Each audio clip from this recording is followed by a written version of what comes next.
Okay, we're starting. Okay. Good afternoon, everybody. This is Nevin Gusak, your host of the Populist Patriot. With me is Tina Trent, who is a blogger who has had quite a political journey. And she's an author, she's an activist for various political campaigns, an expert on issues related to crime, law enforcement, sociology, I would say economics. You probably are a lot smarter than all the free market and Marxist economics combined because you actually understand My brother reality. would disagree. Exactly. And she's basically a Jane of all trades. We've talked off and on for various years online. And I'd like to invite Tina. I invited Tina on this show for her to talk about her political evolution, her work with the Trump campaigns, Americans for Prosperity, her experiences and view on the left, the whole nine yards. Welcome to the show. Oh, thank you for having me. It's been a You're while. Yes, yes, yes. Well, thank you so much for coming on the show. Um, we have a lot in common. We both have become very disillusioned with Conservative Incorporated, and in certain ways, we have gone into somewhat similar direction insofar as what we want for the people of the United States of America, at least our end goals. And to start it off, you were telling me that you started out as a Democrat. Now, Yes. how did you become a Democrat, and what kind of uh, aspect of the Democratic Party or faction did you align yourself with first? Was it the sort of third way neoliberal Bill Clinton variety? Was it the more populist left? Was it the hardline Marxist It was oriented? not hardline Marxist ever, although I kept bumping into them in upstate New York when I was very young. My older brother was a staunch conservative, out of the womb, and so he was very much also a fish out of water in upstate New York. We lived in Poughkeepsie. And my dad worked for IBM. It was one of those, Simpson-like towns where the bell would whistle and everybody would go to work, and it was whistle again at 5 o'clock, and they'd come home. And my parents had worked very hard to have that lifestyle, and they were not interested in politics at all. And they encouraged us to find our own interests. And my older brother and I, who are very close in age, both became interested in politics, and it became a sibling rivalry. And a number of years ago, I actually called him up and said, "Hey, you win," and we've gotten along much better since then. He keeps he keeps the Hudson Valley nominally Republican, and I'm impressed by that because it's a much harder task than what I've taken on. Um, he is one of those workhorses in the GOP, but also very open to other people, where he, more and more as I get older, I'm more influenced by him. But I started out just sort of much more carelessly wandering around the left without realizing it. By the time I was 14 years old, I'd become involved with the people from the Clearwater Sloop. I'd become involved with the Women's International League for Peace and Freedom. They had poached me at a meeting of the Clearwater Sloop, which was supposed to be a clean water organization, but it was communist. And my dad would drive me to this Victorian mansion near Vassar College on the weekends, and I would stuff envelopes with these elderly women who were all hardcore, diehard Stalinists. And I had no idea. I mean, they didn't come out and say, "Hey, we're Stalinists," and I wouldn't have known if they did because I was in junior high school and I was the only young person in these circles. And so when I went away to college, they contacted the Gray Panthers. There was a huge Gray Panther contingent in Florida on the coast, and they invited me to get involved with them. So by the time I was 19 years old, I was involved with the Gray Panthers. And I suppose I'm kind of a Forrest Gump type person who doesn't pay a lot of attention to her surroundings. and ended up with one group of people like this after another because this was the 70s and nobody was involved in politics. By the time I got to Atlanta, I was a Democrat, and I voted Democrat like my parents did without thinking about it very much. I never joined the party, never went to a Democratic Party meeting in my life. Never registered. I mean, I registered Democrat, but I never registered as a party member. Um, and I stayed there for a long time until they threw me out the door. So I think of the Democratic Party as being my bad ex-boyfriend. And as I became more and more aware of politics, I mean, I would go into meetings and I would say, "Hey, so and so is stealing $100,000 in grant money, or this is not working." Or I was working in the projects a lot. I was a Vista. I was doing all sorts of social service jobs, and I began to realize that I was hurting these people more than I was helping them. So I did what I always do, and I read a bunch of books, and I moved further and further to the right. Hmm. It's interesting. Now, how did you find out what was said when you worked for that allegedly clean water group, quote unquote? How do you learn that they were Stalinists? What did they eventually reveal or I say? found that out much later. My main research interests are the Weather Underground and the Black Liberation Army. And at that point, a lot of those people were hiding in upstate New York. Mhm. And so they were being hidden by these people. And I still try to like put the pieces together. I get all their memoirs. I mean, a lot of their kids have written memoirs. There was a golden moment for them about 2 decades ago where they really thought they'd gotten away with it. And so they became more open about what they had done. And I went out of my way to get all of their books and actually start doing that crazy, like, put a bunch of post-it notes on the wall thing and make the connections between some of the people that I had met in my childhood in my own hometown, which was a regular manufacturing town in upstate New York. And I that's how I know. I knew in retrospect that the people I was dealing with were not just left wingers; they were hardcore communists. Trevor Loudon, the first time he and I met, he's the consummate person to connect the dots. And he called me up while I was living where I was living in Atlanta, and he said, "Who's your state representative?" And I said, "Nan Arok." He said, "She's a communist." And I said, "Yeah, I know that. She knows that. Nobody else in her district would believe me if I told them." Wand Will, which is the feminist, state national organization for women legislators, is a communist front group. And when you throw words around like that and you're my age and I'm 56, people look at you like you're insane. But Well, you do the work, you find the connections. exactly. And I think that's on the backdrop, and I've talked about this on my show as well as in other interviews, is because this notion that, oh, the Cold War ended and communism is not a threat, that Russia is not a threat, and China is becoming capitalist. So our defenses are basically let down, essentially. They're lowered or completely abolished. So, communism has the opportunity to expand unimpeded. Um, so why did the Democratic organizations and their front groups, why did they kick you out specifically? You obviously were speaking up against corruption. In Let's 1990, elaborate a in little bit 19, on that. I was in Atlanta from 1988 until 2007.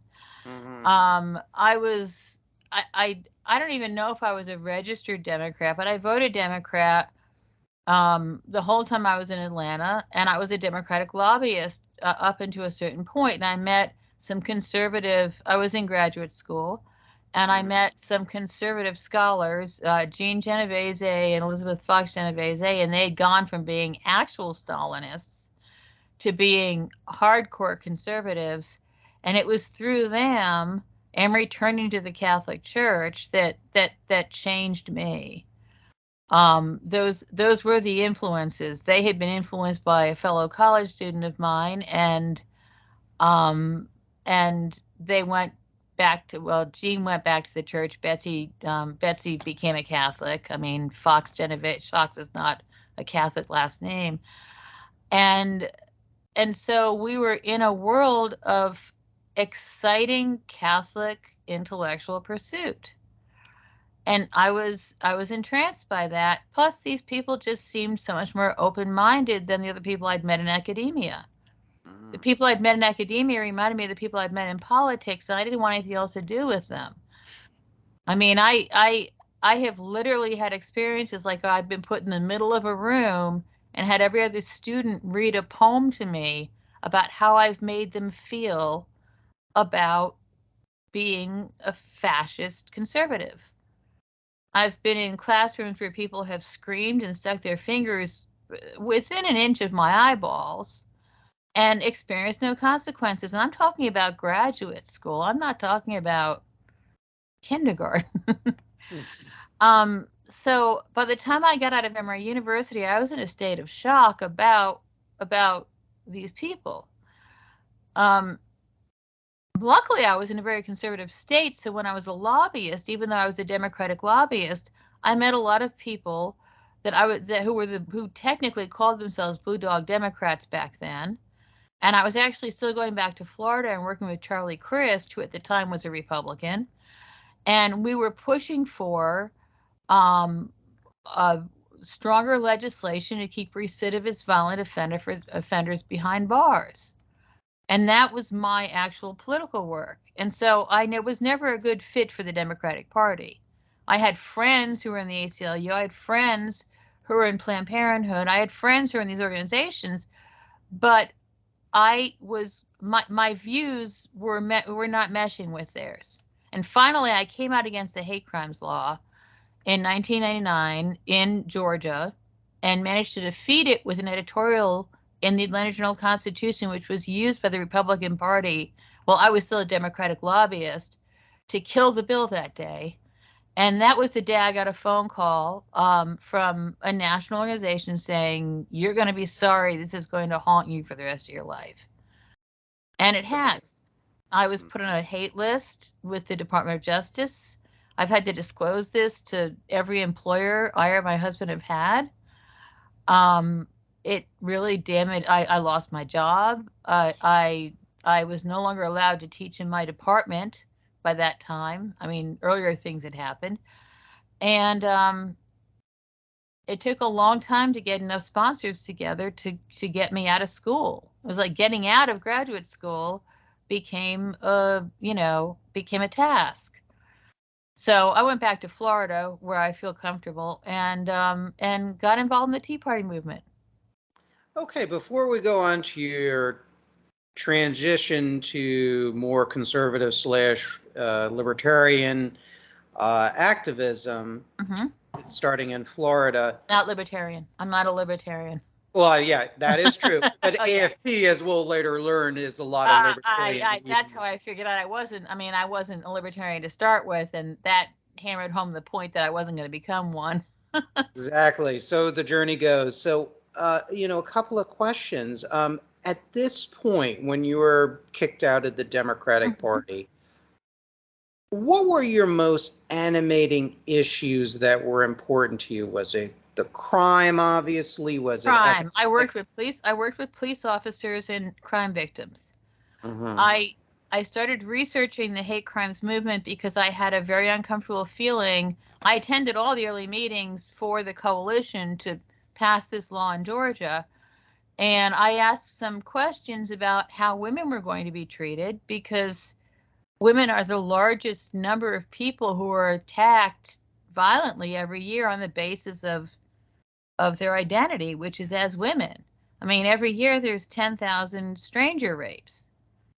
And what could be more of a hate crime than a man plucking a woman off the street just because she's a woman?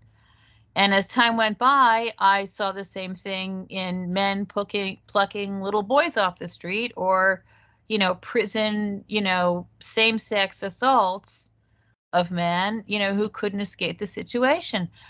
And so I asked how that would be handled, and I was met with dead silence and taken aside and told I could not ask questions like that. So I began doing academic research on it, ended up writing my dissertation about that. And I interviewed a lot of people in the federal government. I got the usual non-answer answers from the FBI, which was being Eric Holder. This was in charge of the hate crimes movement at that point under Clinton, and Elena Kagan was Clinton's personal attorney, and she was tasked with figuring out how to make sure that men who kidnapped, tortured, raped, and murdered women, like dozens of women or hundreds of women, wouldn't be counted as hate criminals. And what do you think the motivation is for that insanity? Well, Abe Foxman of the Anti-Defamation League said in 1996 quite explicitly, this is going to distract us from the hate crimes we want to prioritize. Ah, very interesting. And the morning my editorial came out in the newspaper, the local Anti-Defamation League director called me up and he said, "You've just made a lifelong enemy in Abe Foxman, and you don't want to be Abe Foxman's enemy." And I soon found out what that meant. So, yes. it was not, this will be something that follows me for life, but I would do the same thing over again because I'm right. Now we're 20 years into this and it gets crazier and crazier. I mean, the crimes that they call hate crimes and the crimes that they don't call hate crimes and the entire, the parade of finding the right kind of hate criminal, hate victim dyad is so obvious that they've really taken over the Department of Justice and the state departments of justice. Like the Georgia Bureau of Investigation is the state, the state connection between state law enforcement and the FBI, the DOJ. I'm sorry. So in order to get ahead in these agencies, you have to walk the line that you totally agree with the agenda, that the politicized agenda of the hate crimes movement. Unbelievable. And to oppose it is, and I lost this year. I mean, I was going down to testify against the bill this year, and there was massive rioting in downtown Atlanta, and the hotel I was staying at the night before, so I could be snuck in the back door at the state legislature, called me up and said, "We're canceling all our reservations because they just broke all our front windows and they're in the lobby. So don't come down tomorrow because we're going to be closed."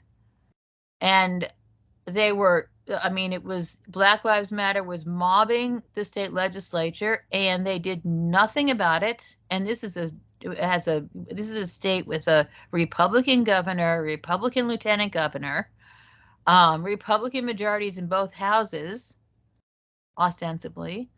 And I could not go down to the legislature and testify against the bill, so nobody testified against it.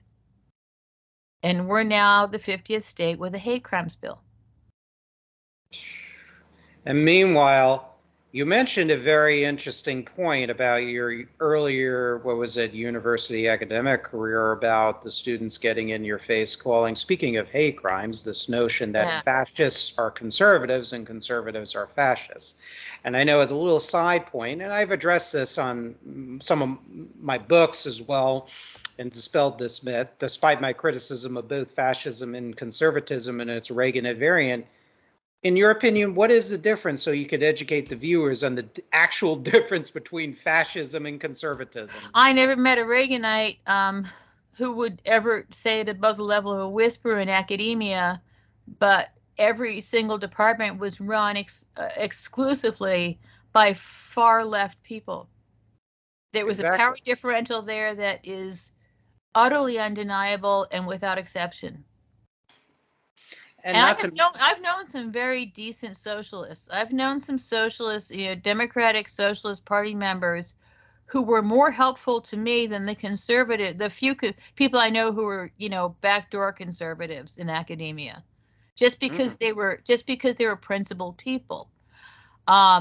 Meanwhile, the only other, with the exception of Betsy Genovese, who's passed away, the only other conservative I knew in academia at Emory, who was a tenured professor, was such a wimp about it that he sent me an anonymous letter asking me to take steps against the radicalization of the university and didn't sign his name.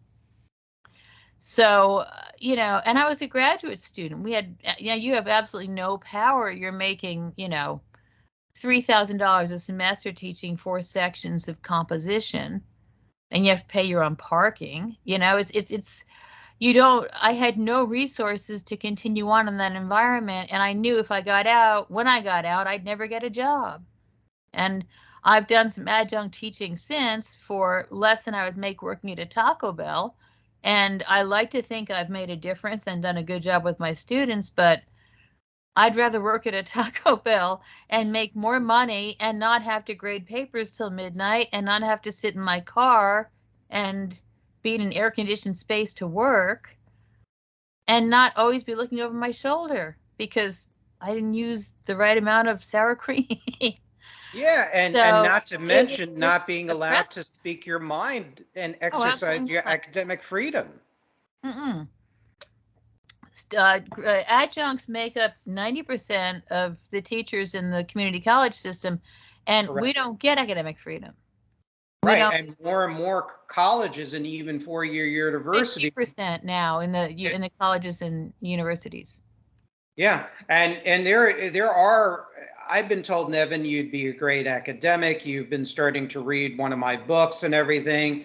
I would never join academia, either at a university system funded by the Koch brothers or ones where there's a heavy imprint of various shades of Marxist professors, because I just would not fit in because my views, like yours, are very heterodox. And I wanted to comment as an American first and as a Jew second.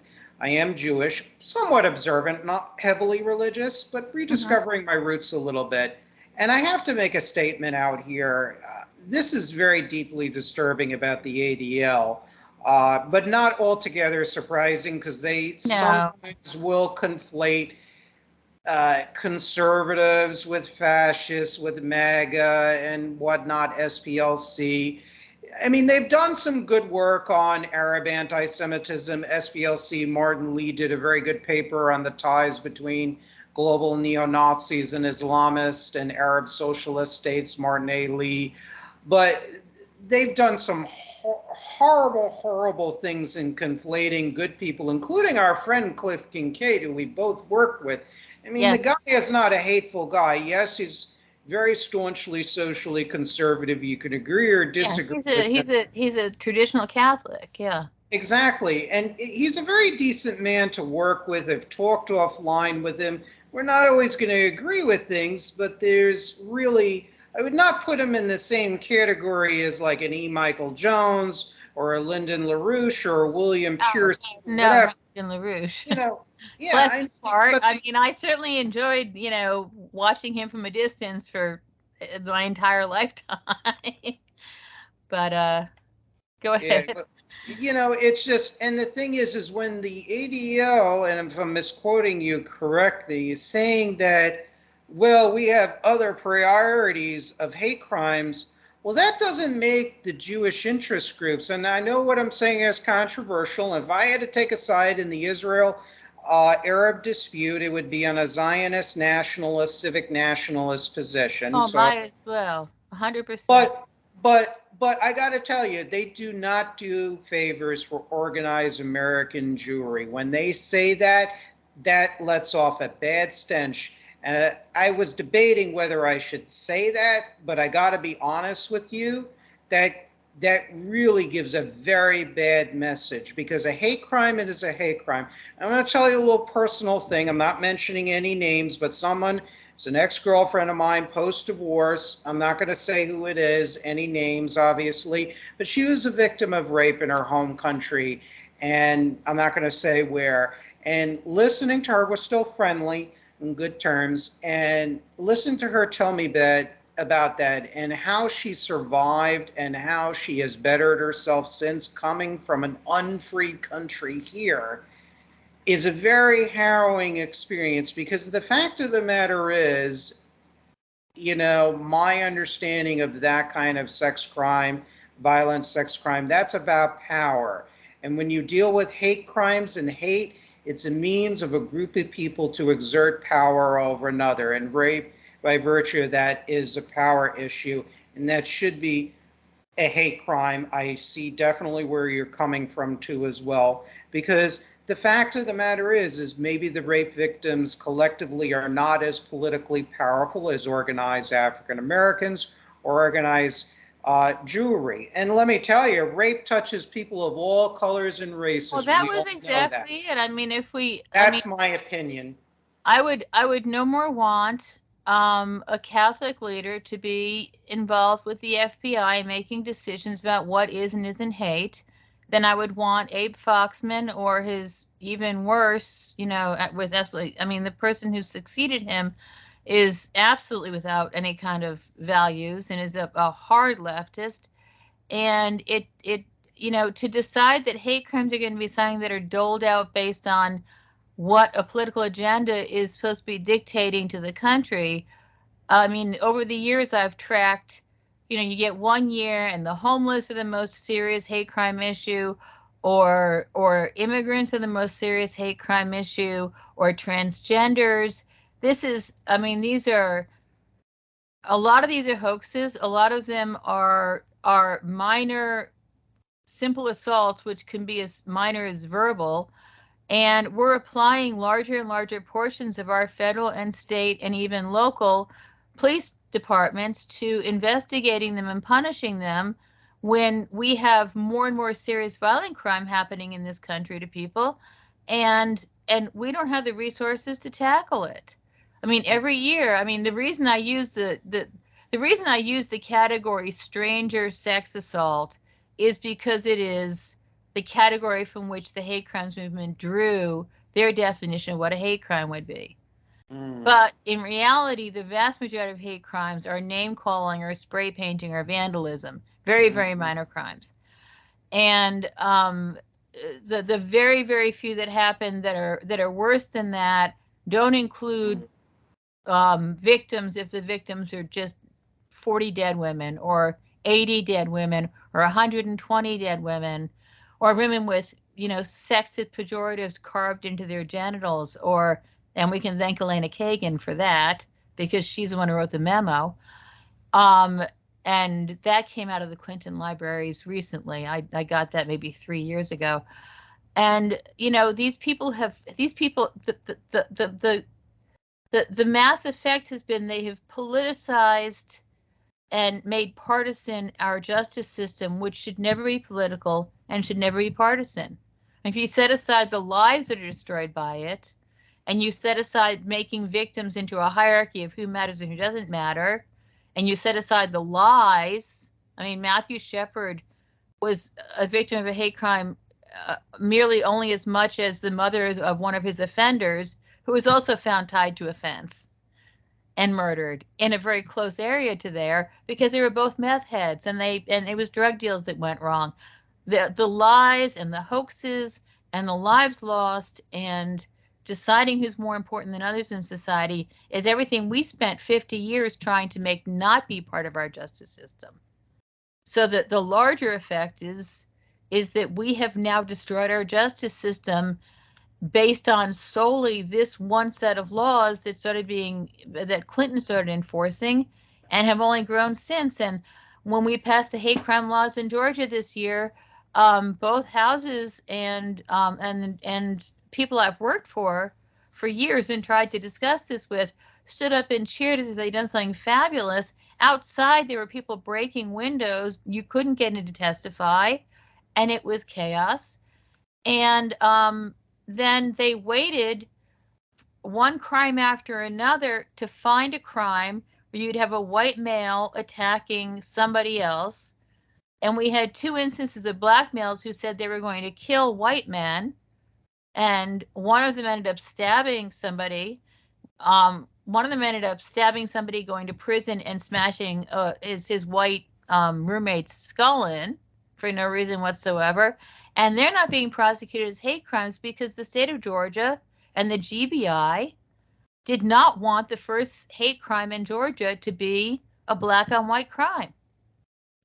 So we have, I mean, tell me how this is different from the lynching era. We've just reversed the polarities of who's in charge and who isn't. Particularly And of the justice system, it seems, especially when it comes to violent crimes, really, to tell you the truth. And this is stuff you're not going to hear in mainstream media. And this is one of the items that turns off regular voters yep, from most wings of the Democratic Party, whether the neoliberal corporate Clinton wing in this case, and that's what Bill Clinton represented on the economic front, and right. and also the left wing of the Democratic Party too as well. We'll address immigration. I always like to look at the inconsistencies and the little bits of hypocrisy. And one of the items on immigration, of course, is how the Democratic Socialists of America, they take a view of no borders and whatnot, just like the corporate right. And yet they oppose e-verify laws, which are used to protect American workers from the labor arbitrage of immigration. But yet DSA is aligning itself with the most reactionary, labor-hating employers that treat immigrants as well as Native American workers poorly. And I thought socialist organizations or communist organizations are supposed to fight on behalf of labor unconditionally. So it's very interesting. So you saw how the left was really literally screwing average Americans of all races, and how the Democratic Party was really shut you up and ruin your career because actually you were fighting for actual justice, as far as I see it. So how did you become involved with the political right once you came down to Florida? Did somebody introduce you? Let's tell us your story if you can. I was living, I went to college at New College in Sarasota, which was started out as a military think tank in the 60s, brought Timothy Leary in. There was a lot of experiments with drugs, and I mean, that's probably a topic for another day. But it had become a state college when I went there. I I had a dear friend who's a professor in Ruskin, Florida, which had started out as a socialist commune in 1908 and had turned into, a tomato town thanks to the inventions of one person who, the Dickman family, who invented cellophane so that people in New York could actually have vegetables in the winter. And so I was having a lot of fun documenting these things and had tried to give myself some time off from politics, but I was approached to give some speeches about the research. I'd met Cliff Kincaid.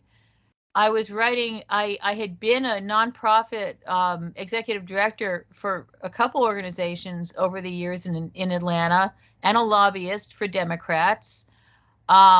I switched from being pro-choice to pro-life when I returned to the Catholic Church, and I went from running a coalition in Georgia of 40 pro-choice organizations to deciding I could put those skills to work on the right, because people on the left who organize are paid a living wage. They get benefits, most of them. There are massive opportunities for making a career out of it. On the right, we don't have any of those things. These are mostly people who I sympathize with, who are small business people.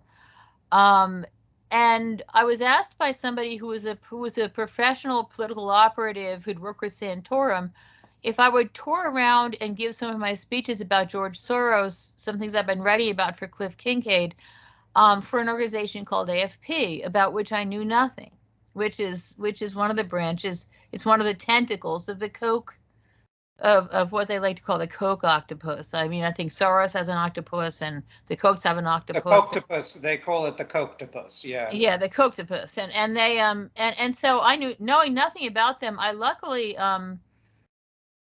didn't work for them full time, so I was not given the sort of non-disclosure that a lot of my friends signed to work for them, so I could speak negatively about them without being sued, which has happened to activists in Florida. And I, I dress in black. I'm from New York. I seem fairly hip. I went to grad school. I have a degree in women's studies. Um, I got in with the people who were at the top of the organization for Georgia. I was working with Brandon Darby, is I think somebody else through the organization, through Cliff's organizations, who had gone from being a much harder leftist than I ever was to somebody who Yeah. worked with Breitbart. Yes. Um, and I was working with Larry Grathwohl, who had infiltrated the Weather Underground, and we were republishing his book after 27 years. And I found myself speaking to Tea Party groups everywhere in Florida except for very South Florida.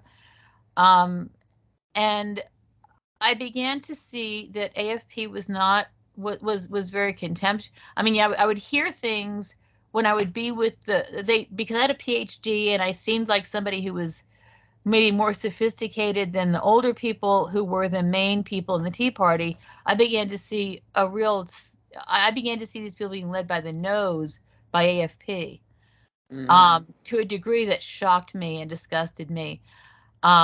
Freedom Works came down, and that guy with the weird facial hair was going around, and I saw him speak in Bradenton, and he was utterly contemptuous of his audience, which were retired people who were who'd raised families, who were not well off, who were excited about the movement, and he was taking advantage of them. AFP was taking advantage of them.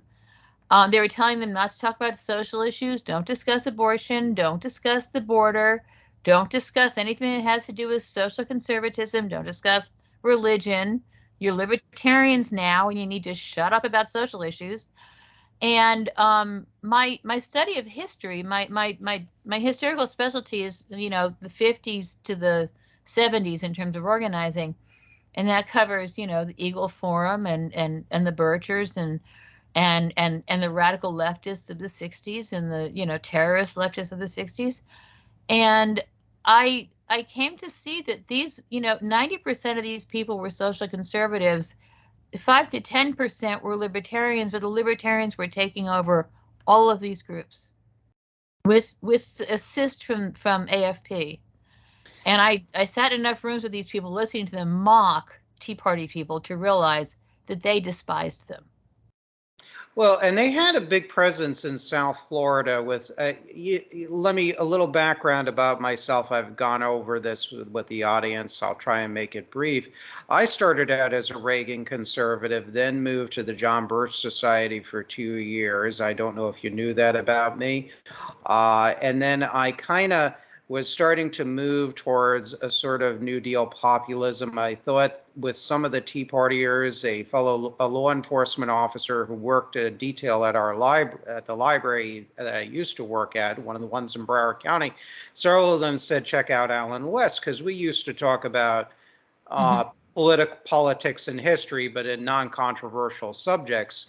And they said, check out Alan West. And I thought at the time he was an independent type of Republican. He spoke for the restoration of Glass-Steagall. He was somewhat of an economic nationalist. He went against the Jeb Bush educational agenda to some degree with the high stakes testing, the FCAT and whatnot. But I have to tell you, one of the many things that disillusioned me with the Tea Party were several things. And one of them was Alan West. He voted for the 3 free trade agreements, which was an Obama Tea Party Republican initiative with South Korea, Colombia, and Panama. He voted to give your book. Yeah, he voted for Vladimir Putin's, or after he lost the election, November 2012, to give permanent normal trade relations to the Russian Federation. He voted to give more green cards to immigration. And I'm not anti-immigrant per se, but I am against the labor arbitrage by unscrupulous employers against immigrants. You and I know, and I document that how they are treated is horrendously with the threat of deportation. And, the fact of the matter is, when you have open borders or semi-open borders, you don't have a country, you don't have a nation. No. You don't. Anybody with any ounce of common sense will view that. So I looked at that. I look at Adam Hasner and the way he I think you know who I'm talking about, and He's I know you people. should tell people he's a state representative or He was a state representative. He rose high up in the food yeah. chain, and he is a typical corporate Republican. He avoided me when I emailed him questions about trade, about immigration, about aid to Israel. Should we cut off aid to the Palestine Authority? Do you think the FCAT, the high stakes testing, which is deeply unpopular with Floridians, Yeah. I even, a friend of mine who used to be a friend of mine in the Republican apparatus in Palm Beach County said, why don't you come and ask him a question? And I asked him at a forum, will you stand up to lobbies like the U.S. Chamber of Commerce that that fund and give legitimacy to totalitarian police states that are our geopolitical enemies? And he beat around the question. Bunch of people came up to me and said, I can't believe, I know, I was pissed. I was furious, and fuming. And he avoided the question. He said, well, we can't blame China or Russia. We have to blame ourselves with our endless spending. Totally went into standard neoliberal Tea Party rhetoric and everything. Didn't answer the question. And I researched him. But before I get to that, one of his staff members, her name, campaign staffers, by the name of Janelle, sweet young lady, was so profusely apologetic. She's like, look, did he answer my question? She knew I was fuming and livid. And I said, no. I said, look, this instance has turned me off from his campaign. If I had money, I would run as an independent against him or in a primary. I said he did not answer my question at all whatsoever. And he avoided me the whole evening. He was schmoozing and talking with everybody at one of the local Republican clubs in Palm Beach County down here in South Florida. And when you have to understand, Tina, and I know you do, this is what, and people on the left were saying, like various populist left but civic nationalist talk show hosts and some dissident conservatives that I knew that were covering this, how these Tea Party Reagan conservatives were all voting en masse for PNTR, for Vladimir Putin's Russia trade privileges, or voting against anti-dumping tariffs against dumped communist Chinese goods. Groups like Club for Growth, Freedom Works, AFP. Well, you have to differentiate between the people who actually belong to Tea Party groups and the people who are trying to astroturf them. I mean, Yeah, and AFP is 10 people in an office sitting in Washington, D.C. AFP is 100, I mean, Freedom Works is. AFP is 100 people sitting in an office being spread out to the states to dominate Tea Parties and tell them how to behave. Well, it's interesting. It's interesting you mentioned that, and I want you to, so that's my point of view, how I became disillusioned with the right, and there was a lot of things, and I want you to elaborate on the astroturfing, and I'm going to lead up for you to talk about that. I have a source in Ohio who we were involved in certain Facebook political groups for economic nationalism, and he was telling me he participated in independent Tea Party groups. And they were actually proponents of the American School of Political Economy, which I talked a lot on this show, of Henry Clay, Abraham Lincoln, with tariffs, infrastructure, and central national, third, second, and first national bank, etc. And what happened was, what he said is, in Southern Ohio, the Koch network through AFP, through their outside people, took them over and pushed all the people or populists right out, or that just happened in Bradenton. That happened in Bradenton. It happened to me. My husband and I became curious about this before I understood the phenomenon itself. At first I was befuddled because it was an election year and AFP was having people, instead of working for, I mean, I'm not a Romney fan, but instead of working for Romney, which is the logical thing somebody does, you win in politics because you have to win. They were having people doing push-pull polls about abstract economic issues. That was actually the first thing that occurred to me when I started working for them, that they were not actually trying to help the people that they claim to be trying to help. Because you don't spend an election season for the president trying to do push-pull polls and give people a bunch of donuts. I mean, that demonstrates an enormous amount of contempt or complete incomprehension of the political system. I'm a trained leftist organizer. I was trained by the left to organize, and I have to say I despise the left at this point, but I'm utterly grateful that they trained me, because they trained me how to do it right, and nobody does it better than them. So when I came over to the right, I decided I would start training people on the right the way I was trained on the left.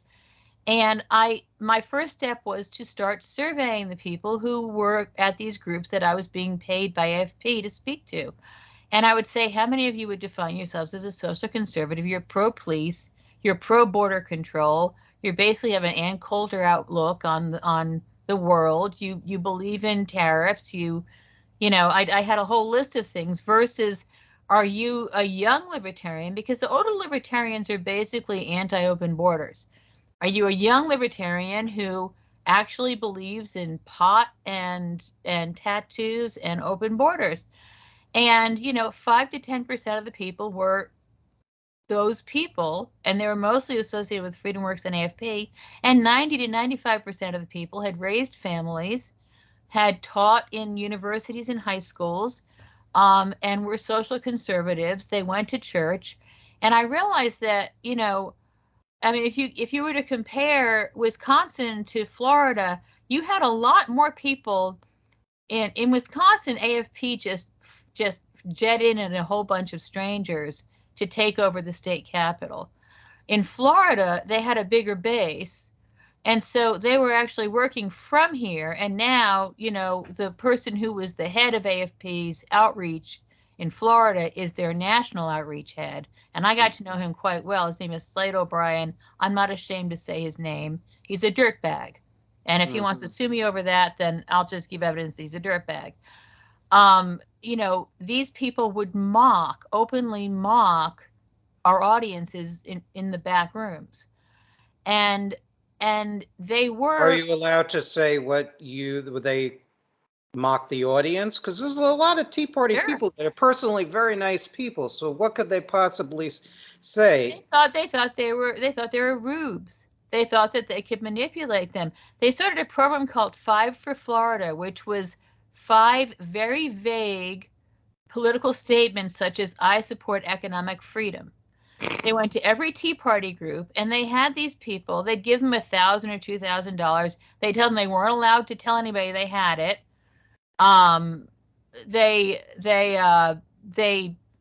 They had them sign on to this pledge.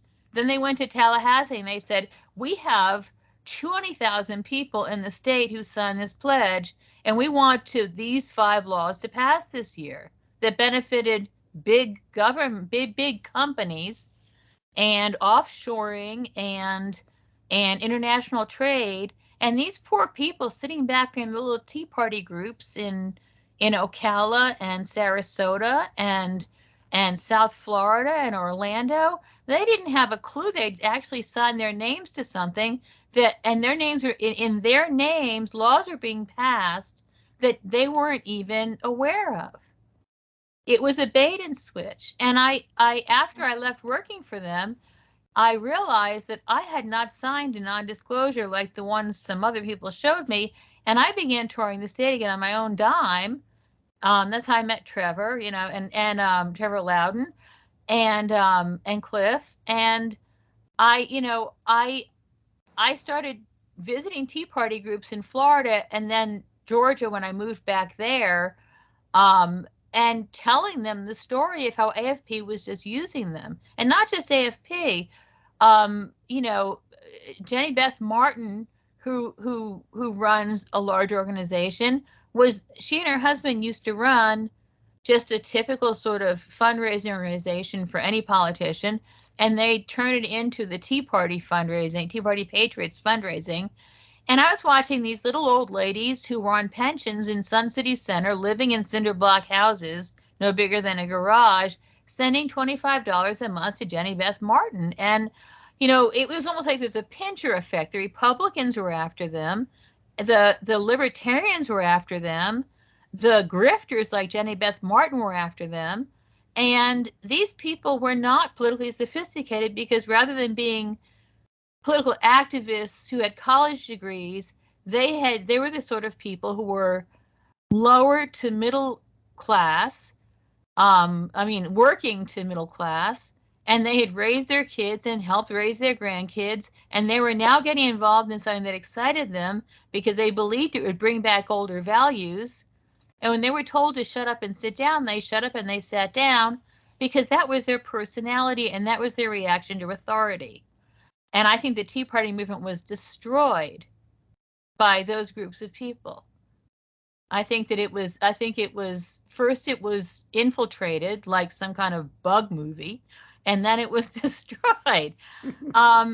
Because they began following me around Georgia. I had a meeting. We were trying to start an independent Tea Party coalition in Georgia with people who were as frustrated as I was with AFP. AFP and it was at my husband's law office. They loaned it to us for the weekend. And AFP showed up unannounced and tried to take over the meeting.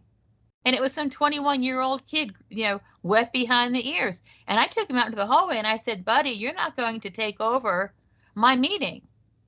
You can stay for lunch. We have an extra sandwich, but you're not going to take over my meeting. And he had left immediately. And I began to realize that no matter where I went in the state, there were these 20-year-old, I began to call them AFP Ken dolls. They were all the same age. They just got out of college. They were being paid full time to harass people like me. And I thought, I gave up the left for this. Now I'm getting it on the right. Yeah, and what do you think the end goal of the Koch brothers and the higher levels of the Conservative Incorporated and I call them also Libertarian Incorporated too, Yeah. as well as all the corporate multinational corporations that fund, whether liberal or conservative? Look at the Federalist Society, New York Times, a declassified donor list, and they included these so-called war corporations. I couldn't speak for him, but go ahead. I'm sorry. Yeah, it is between the right and the left. You've got Soros on the left, and you've got AFP on the right, and they both have put the vast majority of their money into 3 agenda items. One of them is opening the borders. One of them is defunding the police and letting prisoners out. And one of them is legalizing all drugs, and that includes all pharmaceuticals, plus cocaine, plus methamphetamine. They're starting with pot and ecstasy because those are the ones that are easiest to get through the legislative system. And first they start with the medical marijuana, the medical ecstasy, the medical LSD, and then they just give it to everyone. And at this point, both organizations are actually spending about the same amount of money. AFP became so frustrated when some people began saying to them, hey, get off my lawn, which is what us middle class people say when we're really mad. If I'm telling you to get off my lawn, you better listen. And as they were exposed within the Tea Party movement, they had managed to do an enormous amount of damage to it, and it really sort of fell apart for a couple of years. But here in Georgia, we still have very healthy groups that are working much more independently now. And I think we have to make that transition, and we have to offer them an alternative. And I read your book with great eagerness in the last 2 days. I know we're going to do this late, like in a month from now. When I saw the size of the book, I said, oh, no. So I skimmed a lot of it. I have to admit to you, there's a lot of pages. I just hit the first paragraph of a sentence because it is 500 pages long, but each page is actually 2 pages of a book. So it's 1,000 pages long, my friend. And I banged my way through it as hard as I could. No more books for me. No more book writing. Oh my God, you cover everything. It's actually fascinating. You really do provide the entire landscape. My one criticism would be, I totally agree with all your agenda items. I think we should be talking about issues, not movements. Well, I want to have you back on the show. I want the Yeah. viewers to have an introduction to who you are, and so they know where you're coming from as a person, and then we can talk about issues. And I have a feeling I'm gonna have to have you on as a regular guest. I'd be happy to if I can get Awesome. the computer to work and I can have my Hey, that's Hey, what we are doing very well this year. that's what computer literate husbands are for. There we go. At least for you. Exactly. You know, but my opinion, Michael Lind had in one of his articles, so he's one of my go-to look, if I was president, I would make him my senior strategic advisor for domestic policy. Yeah, he's excellent. And he's your typical old school New Deal, Lincoln, American school kind of American nationalist. I like him a lot. He was a former Republican and conservative and broke with them for many similar reasons that I think you and especially me, and I quote him a lot in my books.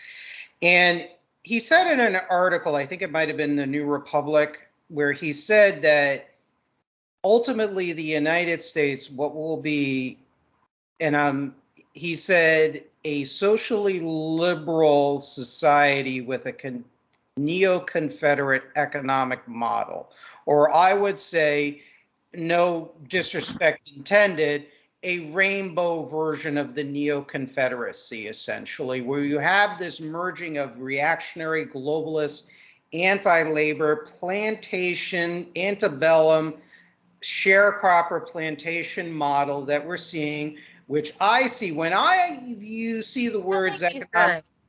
When I see the word economic freedom, I run, because that means my pockets as an earner is being picked and my labor is being exploited, where there's a power imbalance more geared towards the employer. And as I talked about on numerous shows, and I reveal in my book, that's fertile ground for communist and neo-Nazi movements to play with fire. And I got to tell you, Tina, I've clashed with some some anti-communists that we know, some of them, on this issue, because they double down on the formulas of partially or almost fully libertarian economic formulas. And when you do the research on why younger people are joining DSA, why people like he was involved with the Workers' World Party, Danny Haifang, who's been on Jimmy Dore, he's a real tanky, very big pro-China guy. And you look at that.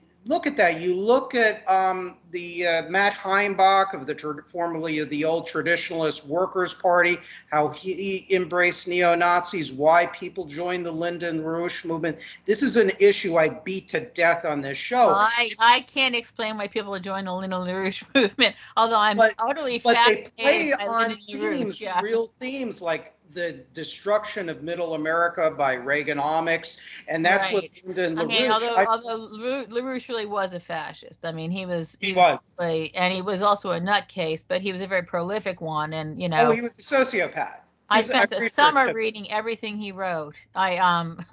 He's a brilliant man, but a sociopath. He just died recently at 95. And his wife is continuing his daily writing. I assume she's been doing it for quite some time. But she was kind of a Maoist back when she lived in West Germany. Right. I mean, I think that the scary thing is this. I don't think of politics as a straight line. I think of politics as a circle, and at the very end, I think I'm echoing things that Matt Tabai has actually been much more articulate about than I am. But if you look at the truthers, for example, you've got a group of hardcore Marxists and a group of hardcore libertarians getting together. You've got Cynthia McKinney and Ron Paul, and they're being supported by the Voltaire Foundation, which is Thierry Masson in France, and they're going on bus tours together. And I know Cynthia McKinney personally. I mean, I was in Atlanta politics for 20 years, as mostly as a Democrat, the last 4 or 5 years as a nobody. But when I returned, I moved to North Georgia, and I don't think she's ever come back to Georgia. But I was there at a moment in the mid 90s when it switched from Democrat to Republican, And I really, I began to see this third group of people rising up, like McKinney on one side and the hardcore libertarians on the Republican side. And they were more attractive to young people than we were. I was very much, I mean, if you make a circle, you know, these are the people up here. I was a centrist down here. I was a blue dog Democrat at the bottom. You know, I believed in a lot of Republican issues on crime and criminality and incarceration. I believed in a lot of the Democratic social issues, but I was very much on that bottom line. The people on the top really scared me, and they have become more and more. They have controlled more and more of social media and international politics in recent years, and also American politics. And these are not good people, and they don't have good intentions, and their agenda is non-existent because this is a cult of personality. And I really think that there's a lot of common ground between social conservatives and democratic centrists when it comes to economics. We're not going to agree upon other issues, but if we can't find an economic system that sustains us all together, you know, the thing we have in common is the color green. I spent 5 years working at the World Congress Center in Atlanta, loading and unloading trucks and building conventions. And you know, the most important color in the room was green. You know, we got paid for our work. Could not be a more diverse crowd. I went from there to academia and politics and just watched people tear each other to shreds. And I never had those issues when paychecks were in question. So my answer is, you know, is to have a movement based on economics and based on economic issues. And that is two very interesting things happened to me in Florida. They happened on the same weekend. I'll make it real quick. Right after Marco Rubio, who I call Little Marco, who I call Al Cardenas's bag boy, who you would probably recognize because you're from South Florida. Al Cardenas is the guy who destroyed the American Conservative Union, and you know, he's one of those people who is very interested in open borders. While disguising himself as a conservative and really taking over that entire branch of conservatism. Marco Rubio had just become part of the Gang of Eight, and AFP was trying to rescue him because he was their first choice for the next presidential candidate. Then Ted Cruz was their second, and nobody was expecting Trump. And they paid for a whole bunch of people to come to Orlando for a conference, which I went to Orlando for the conference, but I didn't sign up for any events because I didn't think I'd get in. At that point, they were pretty pissed at me. And I spent some time with Brandon Darby, but like, you know, in the waiting pool, you know, just outside talking. My husband was there.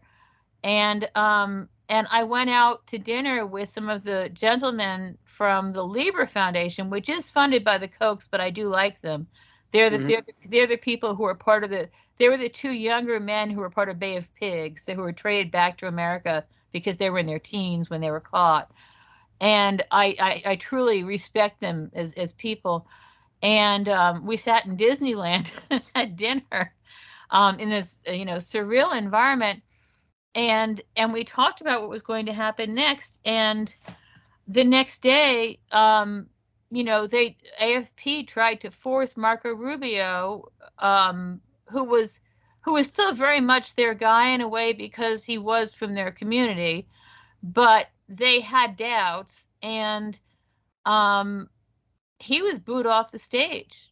I was sitting outside the doors in the hallway, and he was booed off the stage.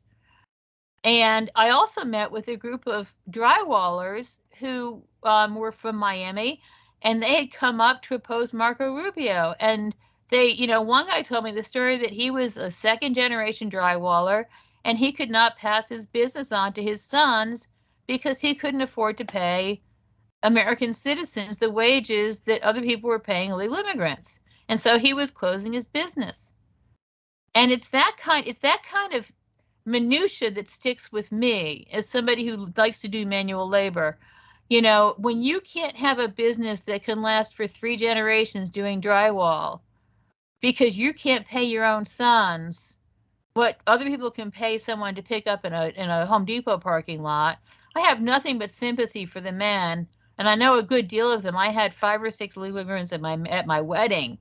A couple of my best friends are legal immigrants, and I mean that seriously. I believe. Yeah, but I don't think they should be here, and their countries are in as good shape as mine now. I think they should go home.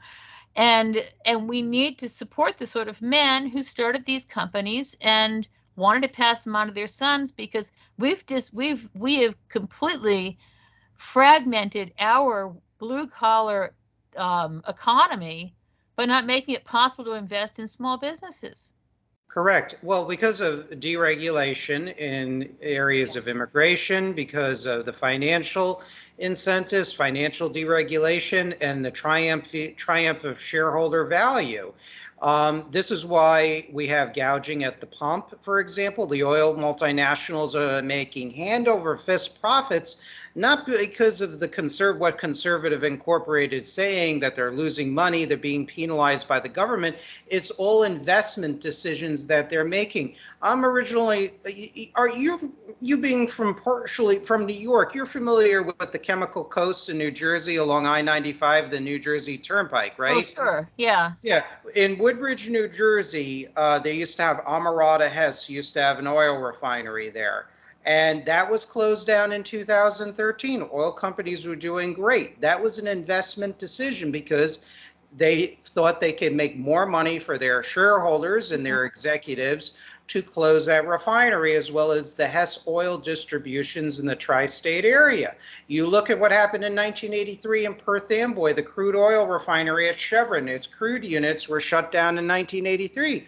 Well, I mean, that was a Reagan recovery. Multinationals were doing wonderfully better than ever.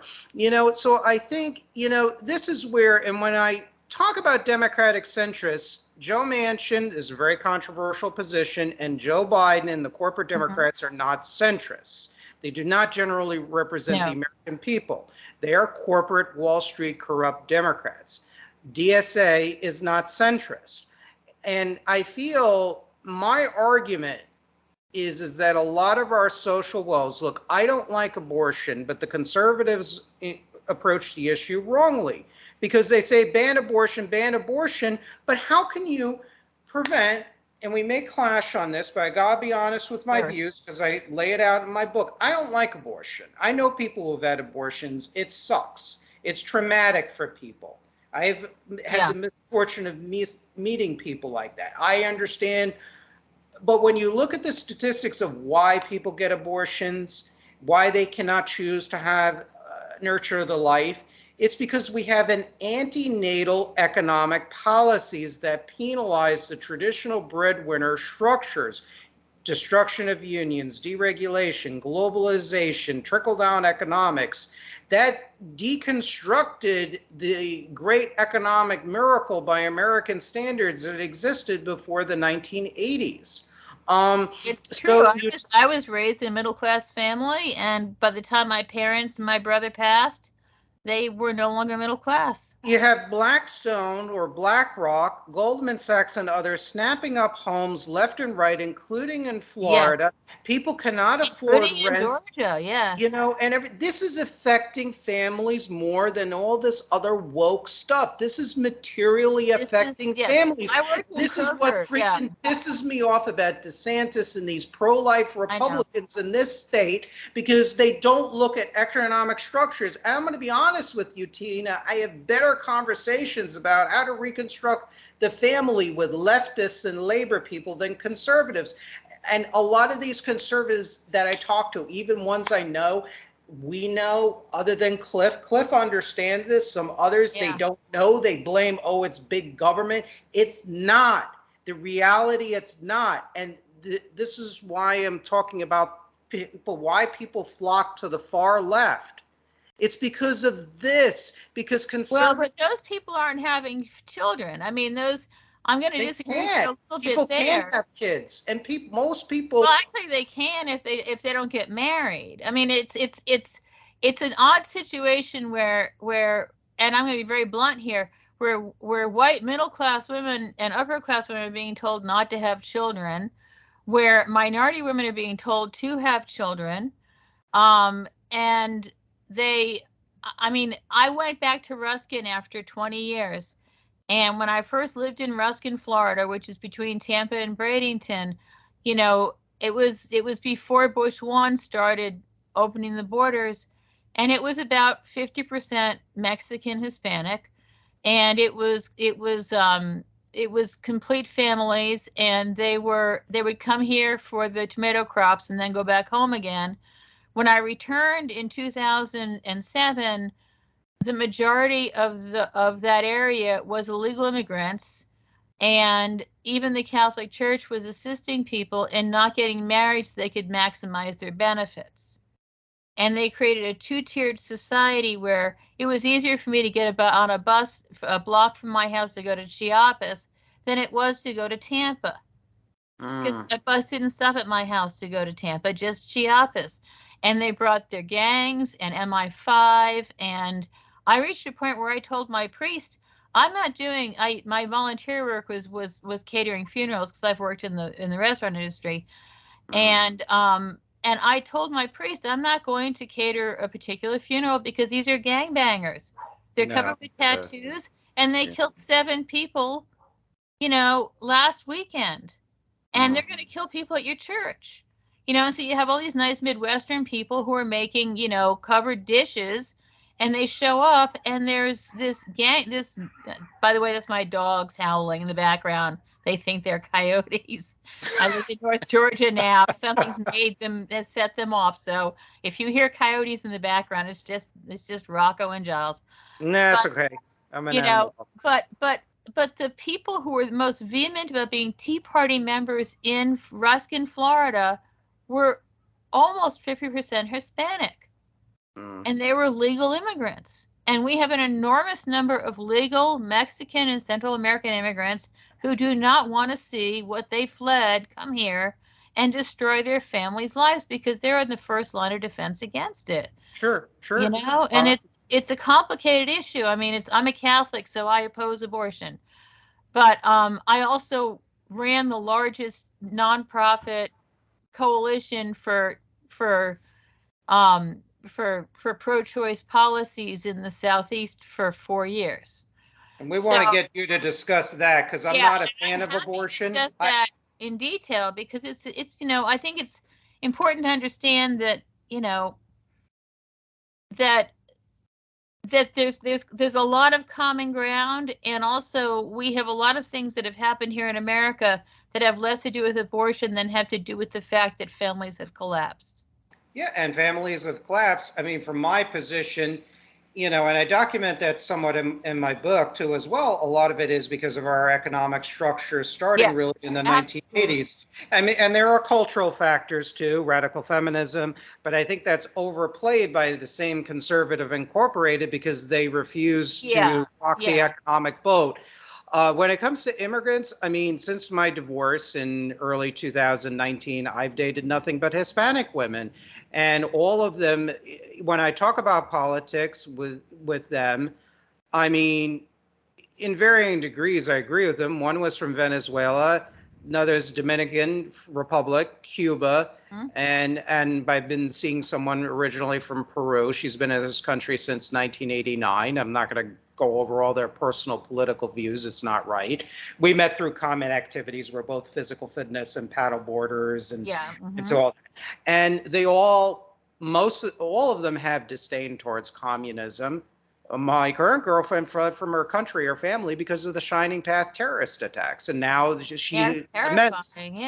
And her and I agree a lot on politics. We're both politically kind of homeless. We agree. We're like sort of nuanced and, like kind of liberal on certain things and conservative on others. And, we're both anti-communists, and she laments what's gone on, the changes in her country in Peru with Castillo elected. And they all are not for open borders. They're disapproving of quote unquote xenophobes, but they also make clear, very clear to me, and some of them are Republicans, They do not like labor exploitation of immigrants. They do not like open borders, and they No, do believe in create a system programs that of works. integration. I have a federal program of integration that if you want your outline in my book, my girlfriend read it and she agreed with me on it wholeheartedly. And I criticize the right and the left on their open borders agenda in my chapter on immigration. And I have a program of integration where you get your green card or your visa, then your green card, you want it. We're going to send you mandatory English class. We'll pay for that. We'll give you a job where you can work your way up and become independent. It's the sort of old-fashioned melting pot. And yes, it's big government, but let's not complain that people are not integrating, and everything else. You have to give these people that step off the boat an opportunity.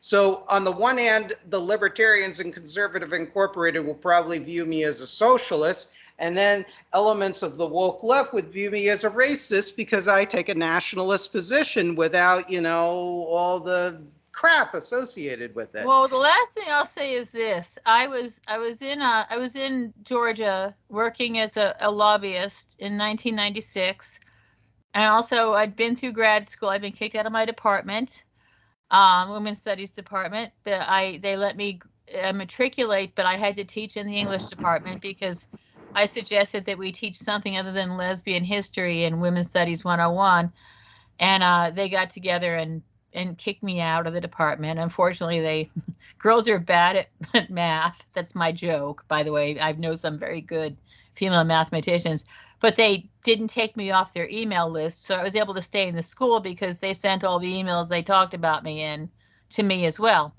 So I was working on some of these issues. I'd already worked in the refugee services. I knew what kind of social benefits people got, and I simply began to realize that, this is probably going to piss everybody off, but that's apparently my thing. Clinton came down, and he was with Newt Gingrich, and I went to see them, and they were talking about how they were both raised by single moms. They had alcoholic fathers, and they were going to they were going to pass welfare reform, which I was thrilled about. And I went to my next monthly meeting, and all of the welfare people, none of whom worked in the projects like I did, because I worked in the projects, I lived in the projects, they were livid. And I said, this is fabulous. The only thing that's wrong with this program is we're not asking anything of the fathers. We're not creating families. We're creating jobs for the mothers, and they're getting a lot of child care, and they're going to, I watched woman after woman who had never had a job before go through the training programs, gain self-esteem, make their lives better, immediately start making more than they were making living on welfare. And overall, it was, I think, the best thing that Clinton and Gingrich did together. The one mistake they made was they left all the men out. I mean, if they had actually put something in that program that rewarded marriage, then I think we would be in a much better place right now. Interesting. It's an interesting take. I have a take on the welfare reform based on research. I read it today. Yeah, so we might disagree. I mean, I don't like dependence, the concept of dependence on government services. The concerns I put about welfare reform is by then, when it was passed, the growing economic engine, employment engine of the country were low-wage service jobs. If you had a situation where we had protectionists and economically nationalists as well as New Deal populist ideas, I'd be all for that welfare reform. We did see that in Georgia. We were lucky. We had a growing economy, and there were lots of places that didn't. But what I saw in Georgia, and I suppose you could take a federal policy and apply it to different regions in different ways. I'm sure Mississippi had a very different experience, but in Georgia, we made sure that we were placing these women. A lot of them we placed in in medical data, in secretarial jobs at the universities, in jobs that had promotion opportunities. And the outcome was excellent. We dropped our welfare rolls by 60%. And these people didn't become homeless. They didn't, I mean, I was working with them. I knew a lot of them personally. They got the first jobs of their lives. They got a lot of assistance. Their kids got assistance. And we were lucky enough to have a thriving economy, and they did extremely well. And that's where a formula could work, because like that. And I'm glad you shared that experience, because from your experience, literally your work experience, it proves kind of my point that I made in my book. You need to have what I view, or what we view, as a sound form of capitalism that has checks and balances. Then welfare reform will work, because as I pointed it out, it didn't work in many other communities. People had to sell blood and this and that. And I could believe it, because look what's happening even today. People are, and Jerome Corsi on the right has covered it on WorldNet Daily, and we can think whatever we want, and more academically oriented people have covered this too. In mainstream news media, you have college kids selling their bodies on websites to pay for. Well, that's a little different. I don't know. I rented a house with some of those women, and they were just fine without selling their bodies. All they had to do was work in a restaurant. I'm sorry. I'm just saying, people. I'm sorry. Because Nobody's of the right prostitution in this country unless they've been brought here as they've been trafficked. American women in grad school and women's studies didn't have to go out and work in strip clubs in Atlanta, but they did. No, I'm saying, like, selling themselves, what I forget the name of the websites, in order to literally pay for the rising costs of college. I don't know. I think very much fewer people should go to college, honestly. I think that, yeah, and I agree with you on that. I think this notion that, and this was started also under Clinton, but even Reagan, this notion we're transitioning to a service economy. If you get a college education, it's a guaranteed ticket to a middle-class job. One of the few things I agreed with Betsy DeVos and Tim Scott at the hearings for confirmation as education secretary, probably the only thing, is I would love to see more of a proliferation of trade schools, because the trade schools I mean, you provide, and I call for that in my book, as you probably recommend. I did see that, yeah. Yeah, it's very important, because you have the new engines for small business development, independent entrepreneurialism, where you and I agree with that, and because they're pillars of the community, and it reaches into truly competitive sectors. And also it provides also job opportunities. And frankly, not everybody is wired for college, and that's not a bad thing. It doesn't mean you're a bad person. Yeah, I told my students to drop out of school and just go to work at McDonald's and get on the manager track. Yeah, I mean, God bless them. I mean, that's not a bad thing, and that work should be valued. They make more money than I do, and I have 2 master's degrees, and that's fine. And that's fine. God bless them. And trade school ain't cheap either, too. One person who I knew was going to a trade school for cosmetology to become a hairdresser. And that ain't cheap. So, yeah, I agree. There needs to be more of an investment in that, so students can really move up the ladder if they have these skill sets. So, there's a huge opportunity out there, but that depends entirely upon securing our borders. Of course. As I said offline to you, and did you read my immigration part, or you didn't get to that yet? Oh God, your book is 1,000 pages long. I don't know. I'm not in your shoes, so I don't know what you got up to. Very thorough. Yeah, look, this show is not pro open borders. As I said to you offline, and I said on this show before, on other live streams and interviews, a nation with open borders is not a nation. It's functionally impossible. Yeah. You have to first naturalize a set of people first that you have here. You may have to explore even possibly a moratorium on immigration until you have a next generation of. Yeah, H-1B is a huge issue. And it's not like I'm against immigration. I like different cultures and everything else, but you also have to be practical and look at how acting in the best interests of your nation. I look at leaders, what our leaders should be is rather than careerists and ideologues and Yep. pawns of corporations and foreign interests, they need to be stewards like fathers and mothers of a nation, guiding this nation to exist in perpetuity.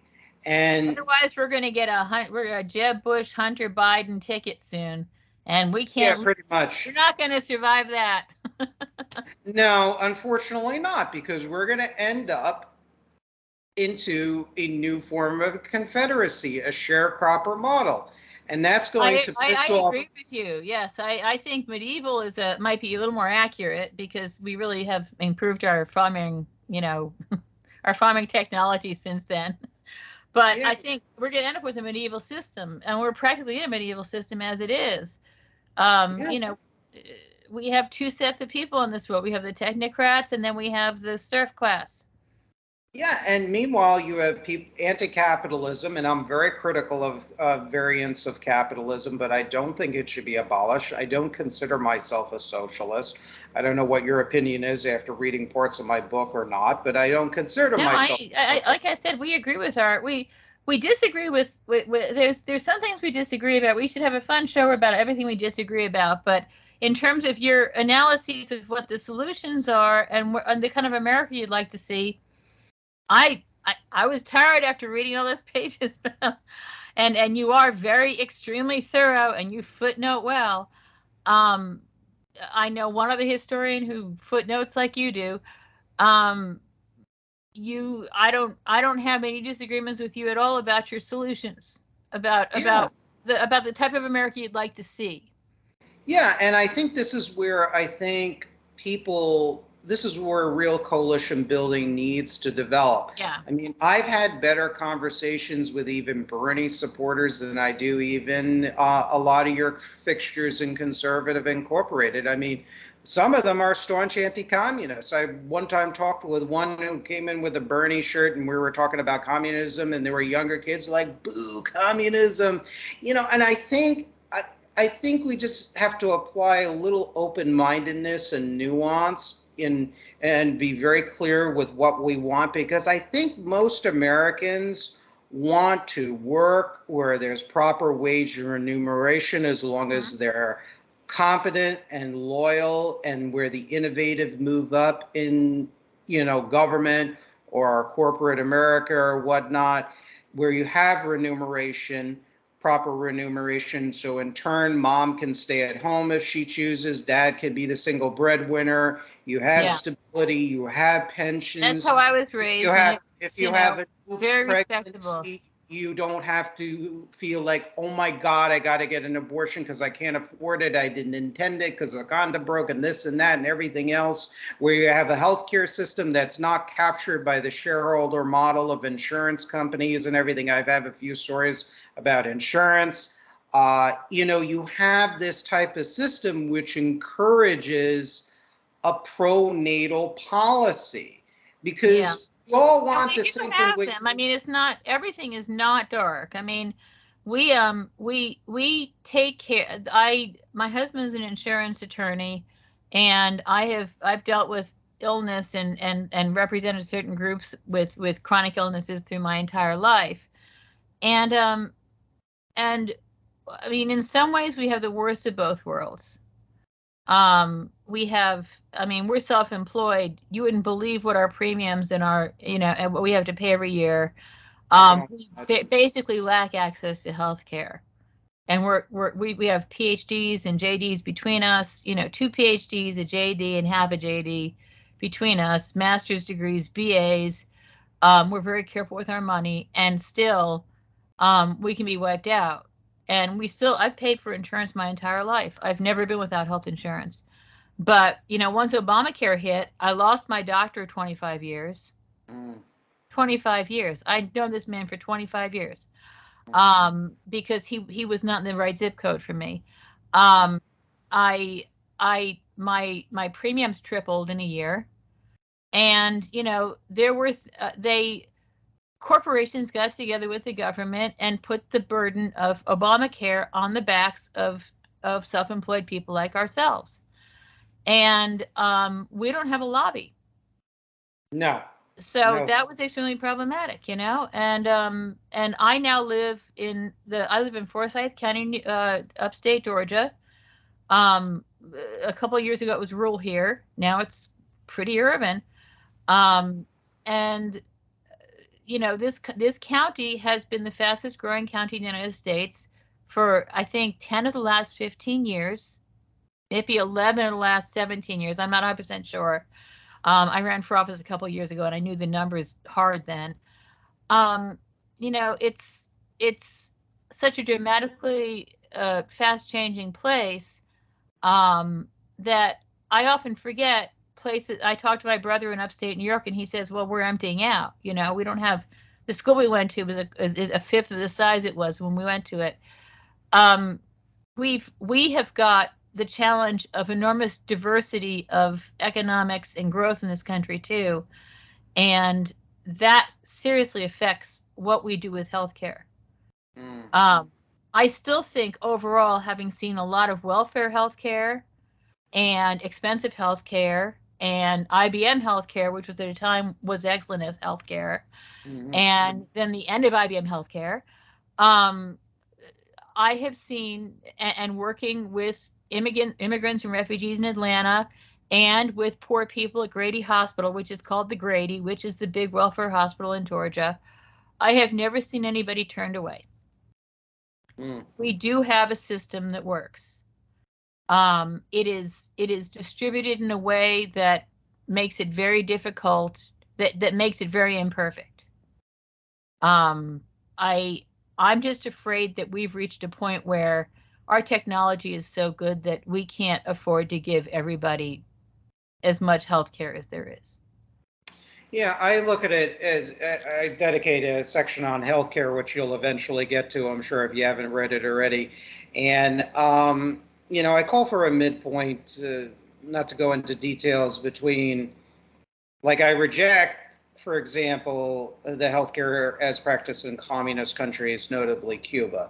It's a disaster. Guys, despite what Michael Moore. I went to college with a lot of people who would talk about how great their dental care was, and I was just like, what do you know? I'm the only political person in the 80s. Yeah, I know people from Cuba. Bay of Pigs veteran down in Miami. One of my exes is Cuban. Still, you know, yeah. And besides all the reading I've done, I document how well.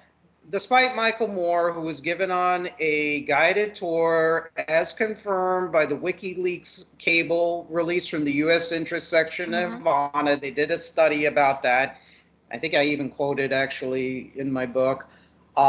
It's a disaster because healthcare, like food and education, by communists is used as a tool, a sword of Damocles to hold over the population. And that is an extreme form of total government where there's no checks and balances. So I don't propose that. It's a disaster. And this is where I part with elements of the extreme left. But with the American healthcare system, the issue is we have excellent doctors, we have excellent technology and research, but you also have, and I don't believe that the governments should be employed, the doctors and other medical personnel should be employed by the federal government. They should still have private practices. It's the best model. Yeah, and I hear those complaints from doctors a lot. Yeah. So, but the biggest thing that doctors do complain about is the insurance companies, the bureaucracy of the insurance companies. And you have medical bankruptcies. It is half for years. Right, bread and butter comes from, but I'll tell you what, it's how we've balanced our system. It's very interesting, but it's not ideal. Yeah, and we could, you know, and my idea of American nationalism, it's kind of like, you know, I compared it to with my health. I improved my health after a heart attack, and part of healthcare has to come from, and I might upset some people, but I'm going to use the old word, personal responsibility. Absolutely. You know, that's a very big part of it. I work out religiously. I feel great. I changed my diet and everything else. And like that, we can do better, just like I try to do the best I can. And I'm very blessed to have resources, a good job, and everything else.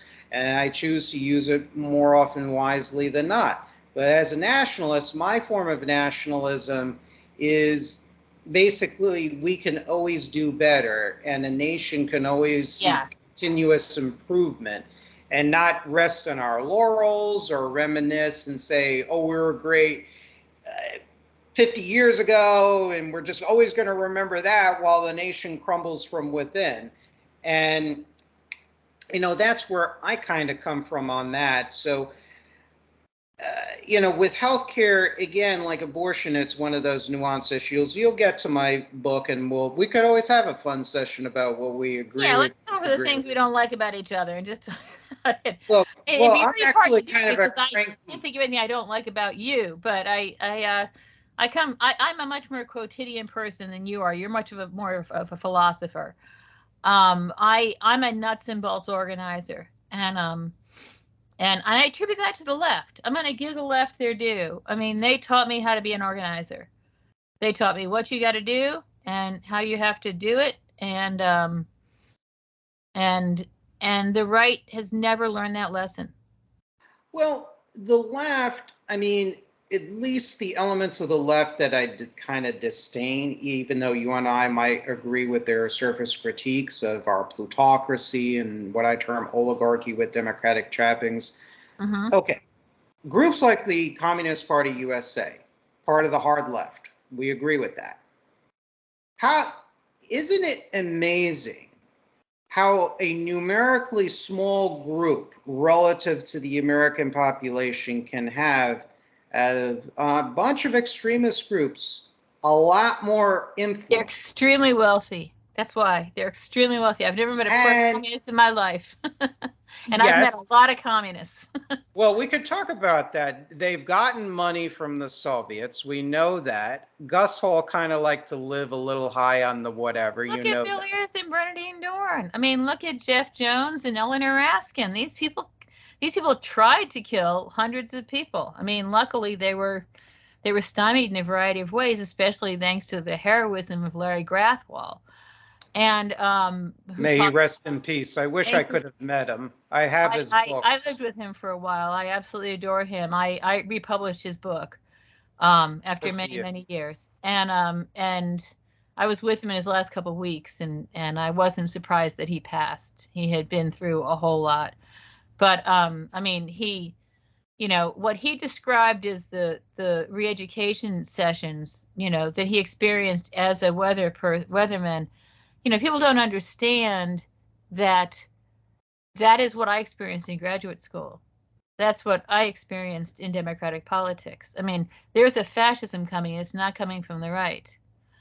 I truly fascism is not a right-wing phenomenon, and I've written books. Let's talk about this, because the neo-Nazi movement in the United States and fascism and National Socialism, they have certain differences. I mean, again, I've read a lot of fascist and neo-Nazi literature. I've read the Turner Diaries. Yeah, I did take a look at your section on Nazism, and I'm actually an expert in Charles Lindbergh, believe it or not. I mean, it's kind of this isn't a lot of this German American fluid. These are not Reaganites. These are not advocates of economics. These are people who worked on farms and, you know, and worked really hard. And we have Victor Davis Hanson. I mean, we got one farmer in our movement, you know. Mm-hmm. He has a lot to say, luckily. Yeah, but I mean, these neo-Nazis, they are not for anything that Reagan conservatism. They're against liberal capitalism. They heap conservatives of all stripes, including the Birchers, with tremendous scorn in their literature. Turner Diaries, you know, I mean, they are just as much against the woke left as and they're just as much against the reactionary conservatives as much as the woke left in the book. In fact, it talks about how where the order, the group named in the book, which later became an actual terrorist movement, as you know, in the early 1980s, supported possibly by the Syrians, by the way. Interesting. Yeah. That was revealed by a former order member. Martinez was his last name or something or another. But anyways, it talked about how in their developing neo-Nazi state, once they captured California, they differentiated themselves with their vibrant National Socialist utopia, where everybody's working happily and all the brown people were all thrown the hell out or genocided. And we got this horrible anti-people conservative regime in northern San Francisco that's letting everybody starve. And then the Jewish liberal, I mean, this is what they're thinking. This is not conservative. I'm fascinated by cults. Honest. I'm embarrassed to say it almost, but I'm just fascinated by cults. I really am. I found the Lynn LaRouchites to be so interesting, you know, because they took after the flower people, but they decided instead of handing out flowers in airports, they would walk up to strangers and punch them in the face. And I know that's terrible, you know, but it's so odd the way that there has always, right back to the 19th century in America, there have always been these people who have formed cults. And the Oneida cult was one of them, and it's one of the greatest historical sites in the United States. I mean, they invented something called stirrup culture, where, of course, the head of the cult would impregnate a dozen women a year. And so those dozen people would be born at exactly the same time, and they would grow up together without their parents. I mean, cults either die out because there's no sex, like I could name like the Shakers or those sneaker people who went to the moon. I can't remember their name exactly. Or the leader of the cult becomes the sexual leader and takes over the entire cult. And those seem to be the only two choices for cults. And yet they've been constant throughout history. There's a brilliant collection at Hamilton College of collective communities. I contributed some papers to them from Ruskin Society. Which managed to survive as a town because it became a money-making town from tomatoes, the Ruskin tomato. And but it's led me all over the world. There are these tiny little cults everywhere, and then there's some enormous ones that have had an enormous effect on all of us. And you know, I guess the last thing I would say is, you know, when I joined the Tea Party, I was truly politically lost. I did not have a home anymore, just like you don't have a home. I was also, once again, the youngest person in the room by 20 to 30 years. I met social workers, I met teachers, I met engineers, I met a lot of, because I was in New York, in Georgia, I met a lot of fair tax people who had known Herman Cain personally and were traumatized by his death. I had met so many Georgia Tech engineers who were like my father, and it was just such a diverse group of people, but they're represented so crudely in the media. And I'm just tired because I went around and I tried to tell people the truth about them.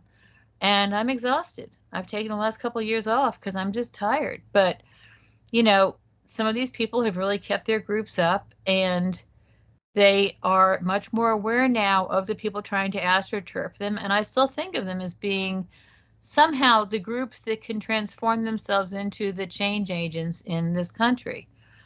Unfortunately, nobody on the right really funds them. You know, you've got a few major supporters like Trevor Loudon, who's, you know, a national gift. Yes, he is. One of the foremost experts on domestic. I saw him last week.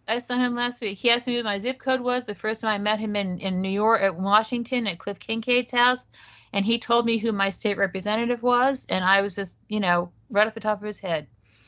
And then he had to suffer through all sorts of people telling him Aussie jokes because he's from New Zealand. And of course, that's his fate.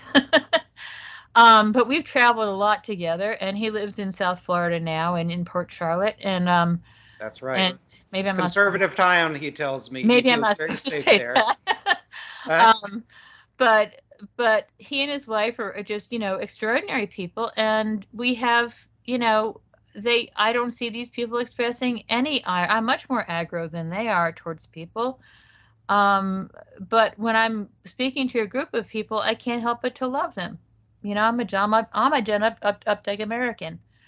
You know, I'm just a simple quotidian person who believes in America like Rabbit Angstrom, and that's it.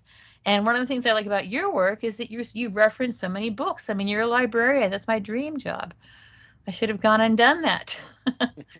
You know, that or Taco Bell. Yeah, interlibrary loan. I mean, the library I got the best publicly funded education, to be honest with you. I mean, that's where I learned. And Trevor and his wife, I'm not going to mention her name, but Victoria. Yep. oh, okay, all right, cat's out of the bag. Name, yeah, Victoria, we know. Okay, and she's a fantastic researcher, and they use the library. Brilliant And they've asked me in the past for research assistant. I'm happy to. I mean, because we have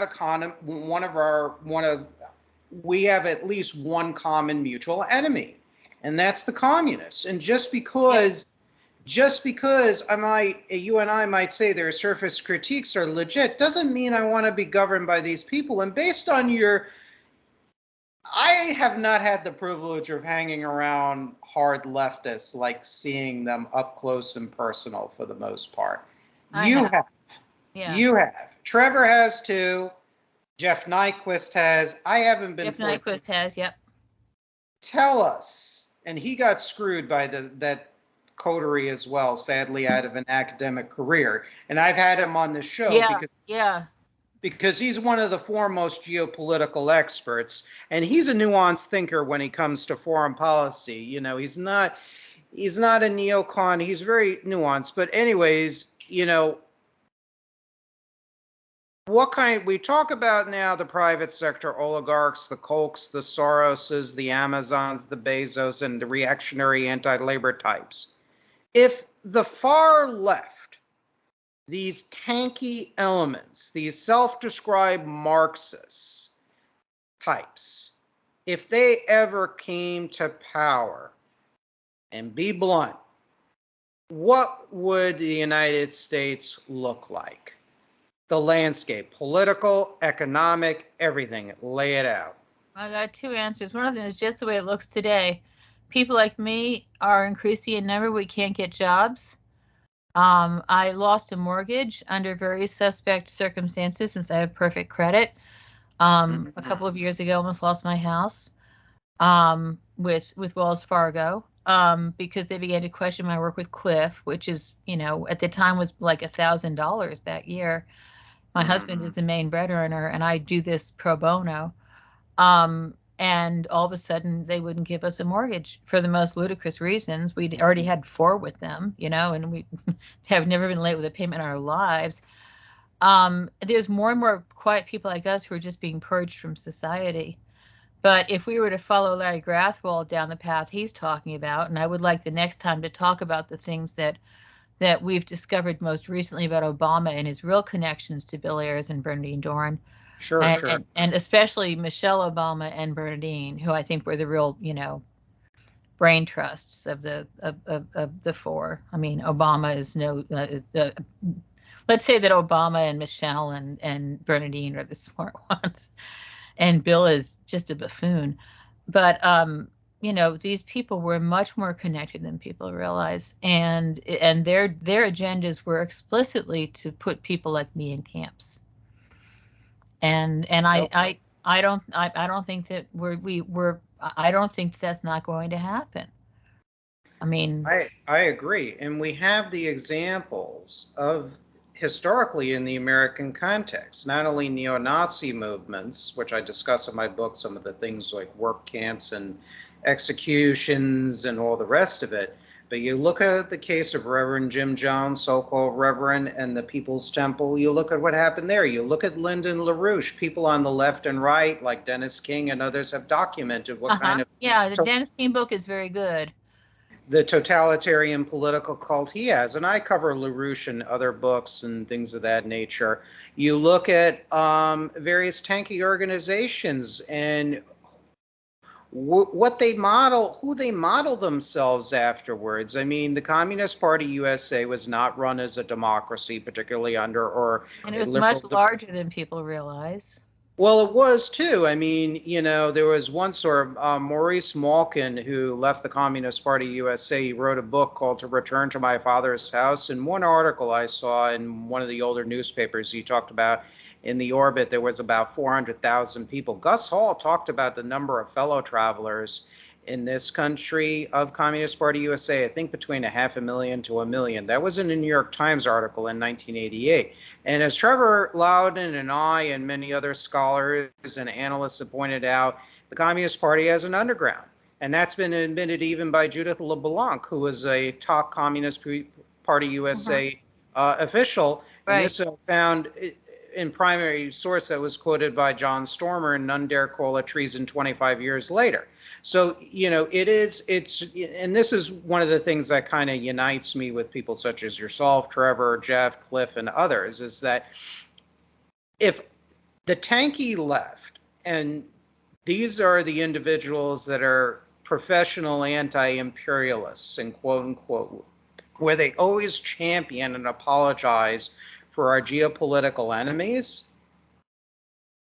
If they came to power in this country, and there would be a bloody civil war, I would predict that if there's a collapse within the United States, these groups are prepared. Our side would lose. It really would, because they really have marched through the institutions. I mean, as an ex-academic, I truly believe that. I mean, all I ever wanted to do was teach James Dickey. I mean, his poetry, not his books. You know, I loved poetry, and that was my undergraduate work, was metaphysical poetry and modern American poetry. And all I wanted to do when I got to Emory University was teach poetry. And, you know, a few slips of the tongue. And, you know, the first year I was there, I won Emory's humanitarian medal, which is very prestigious because I'd spent years working with the refugee community in Atlanta. And then a year later, I was thrown out of the program, and not just thrown out, but purged, and purged viciously, to the point where people would turn their backs when I'd go to get my mail. You know, I was teaching in the English department, but I still had my mail sent to the women's studies department, and that's what it says on my completely useless diploma. But you know, what struck me was that those people were so miserable, that the people in academia were so unhappy and so terrorized and so disinterested in the very things they were supposed to be taking joy in, which was Rabelais and 18th century novels, you know, and how they evolved into the 19th century. And, you know, the very subjects that they were supposed to be teaching to their students, they weren't teaching them anymore, and they were the most miserable group of people I ever met. I didn't meet as miserable a group of people again until I became involved in Conservatism Inc., where you had these people in these think tanks in Washington who were simply doing the bidding of these faceless oligarchs on both sides of the equation, and were in a state of constant battle and total upheaval, and they never knew if they'd have a job the next week. And it was extremely, you know, it was just as upsetting for them. They didn't have tenure, so they were even more endangered in a way. And I mean, I'm sorry to say that I feel sorry for them, because they were, you know, almost to a person, with the exception of the people I met through Cliff Kincaid, you know, and Matthew Vadum, who's brilliant, and a couple of other people. You know, they were terrified. And they were, I mean, it was just the question of answering to, it was almost like, I kept thinking of Dr. Zhivago, because these people were answering to, they were watching culture collapse around them while they were answering to these faceless people above them. And, you know, maybe I should say George Orwell or somebody more contemporary, but I'd rather say Dr. Zhivago, because that was the moment where people truly had a culture and a beauty in their lives that they enjoyed immensely. And that was stripped away from them, and it was stripped away from their children. And that was what was so terrifying to them. And I saw that in academia, and I saw that in professional feminism, and I saw it in Conservatism Inc. So, you know, there's got to be, I want to go back to the world where, you know, my dad would go to work at 9 a.m. and my mom would clean the house, and then, you know, he'd be home at 5, and we'd have dinner and watch James Bond movies over and over on TV. And that to me was a real golden age. And I agree. You know, it sounds really silly, but we broke it, and then we couldn't get it back. Not everyone wants to live that way. I totally understand that. But those people who do are the majority, and they're no longer. Many people do. There are many people, in my opinion, what I found, many people want to have kids. It's a natural imperative, psychologically, the whole Absolutely. 9 yards. People want that, and it was stolen from us as far as I'm concerned. And to continue my point on what the extreme tanky left would look like running this country, it would be a nightmare. Just read Larry Grathwell's book, look at his interview contributions to the G. Edward Griffin interview Oh on what yeah. was, yeah, I mean, 25 and million and people they in will do that. camps. I talk about it in my book, actually, about what these people would do, and I use a lot of heavy material there. We would have a Red Dawn scenario where Russia and China would take advantage of the weakness Oh, of the. absolutely. They Yes. would come into the United States. And you have defectors from General Jan Šejna, formerly from the Czechoslovak Socialist Republic, to Colonel Stanislaus Lunev, who defected under the Yeltsin era GRU to the United States. And they weren't believed. Šejna and Lunev were persecuted or not treated well. They were not believed. And there have been all kinds of strange stories about General Šejna. And that's, that I've been told. But it would be a nightmare from hell. I mean, it would make. It would be like what Vietnam was like after we left. We left behind so many people. I worked at World Relief Organization for a year and a half when I first became a Vista, which was the domestic Peace Corps, and I was and there was a man I worked with we called him Mr. Dang Dang Dang because that was his full name and that's how he liked being called. And he had been an illustrator. He had been an architect in Vietnam, and he couldn't escape. And he had been a translator because he was educated, and he was put in the camps for 10 years. And he would draw me these architectural renderings of the group latrines. And he said every morning you would have to go to the bathroom at the same time as everybody else. And if you didn't, they shot you. And then the next day, everybody else would have to go to the bathroom on you. And he wasn't crying or hysterical when he described this to me. He had just had so much taken away from him, his wife, his children, his career. He came here alone. He was alone. He was getting older. And he did these beautiful, beautiful renderings of these torture chambers that they were subjected to for a decade. That never left me. That taught me more than probably all the rest of the education I'd had in my life.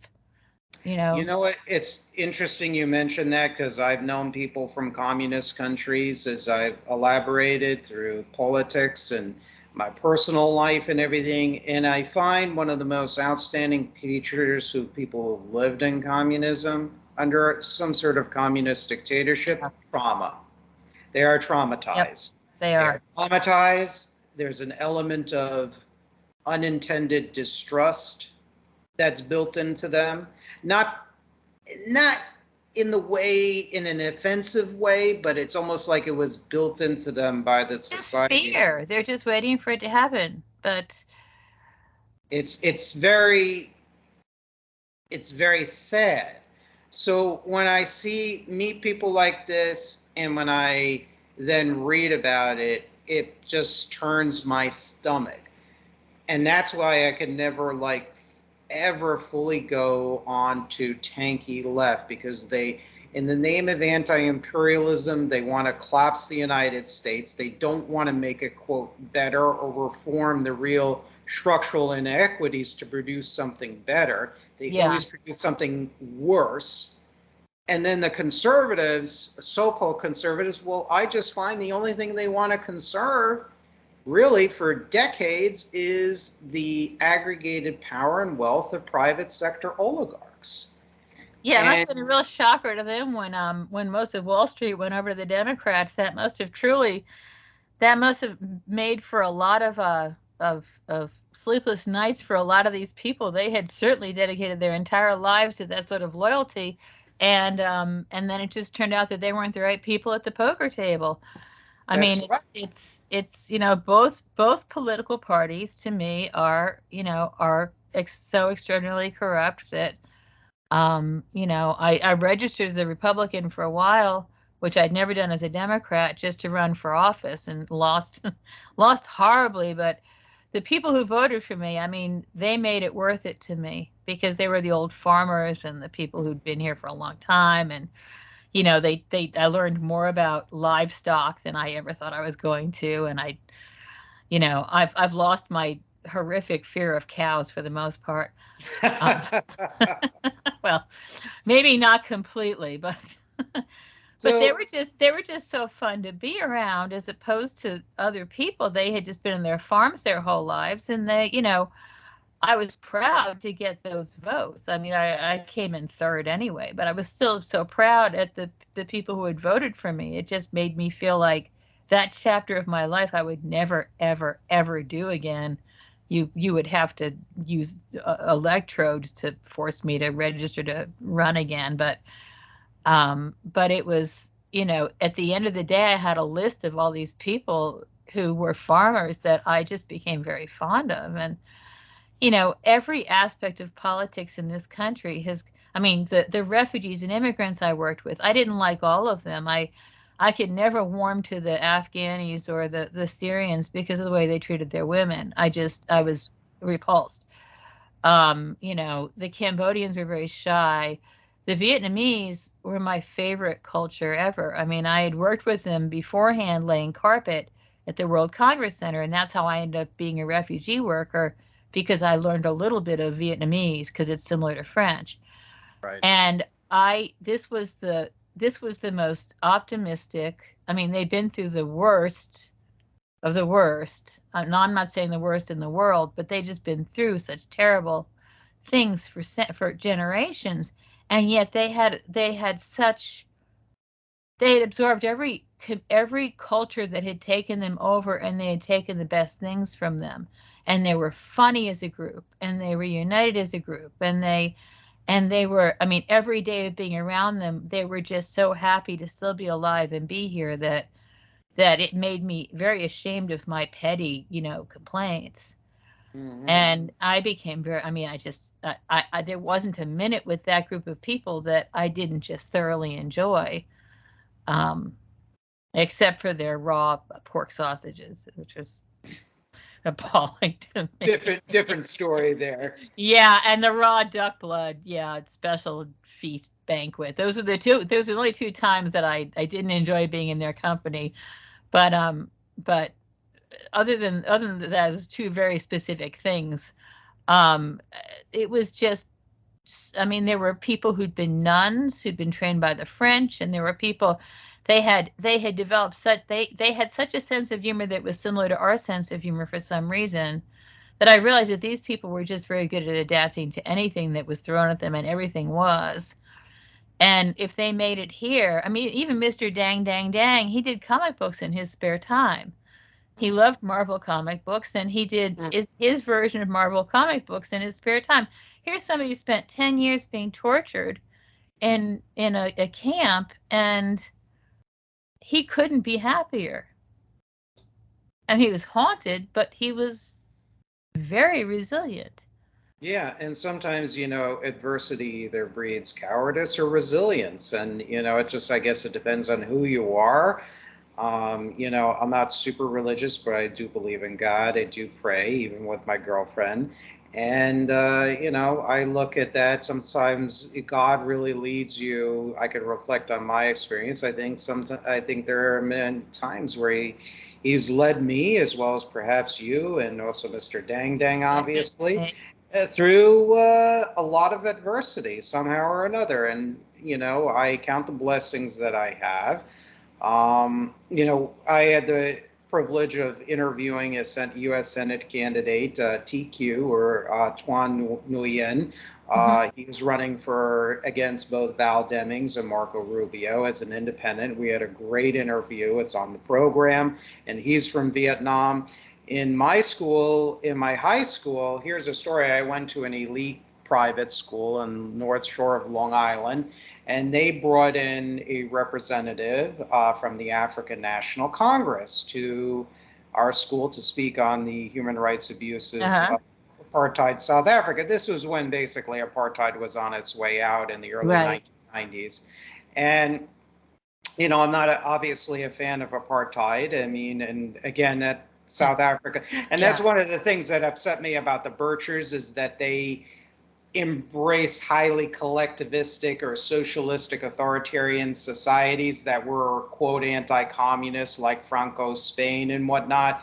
But I had no use for the ANC either, because the ANC was controlled by the South African Communist Party. I mean, we all know that. That's even been Nelson Mandela was revealed to be a secret member of the SACP, which was Soviet funded in South Africa after he passed. That was in the open mainstream press.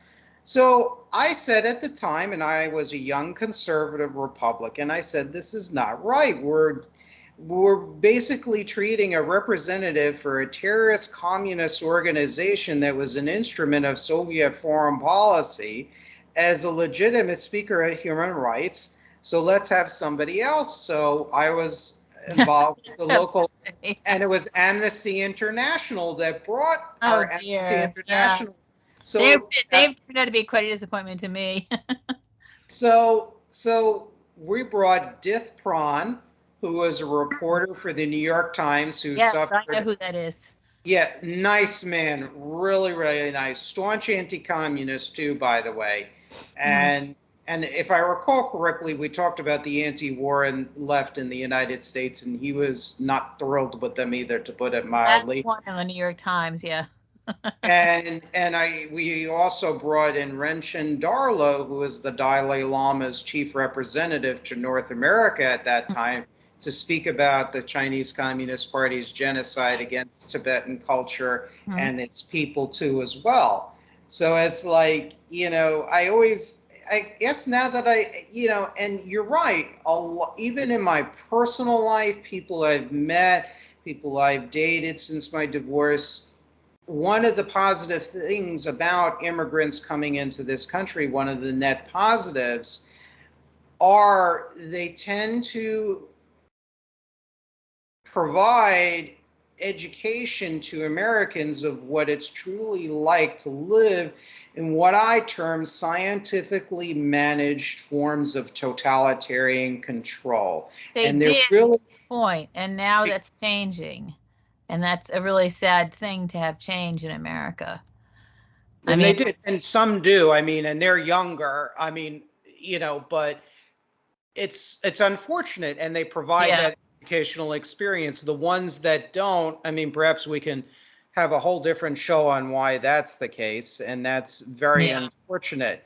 And oh my God, we've been going at it for almost 2.5 hours. So let's wind it up and do this again. And I'll take I swear, when I saw your book yesterday, I thought, oh no, because I thought I'd only gotten the first one of the two books, and it's possible I did, but I got it on Kindle, so I'm not 100% sure. So I slammed through I think I slammed through the whole thing in the last 2 days, but I really, by the end, I really had to be just skimming.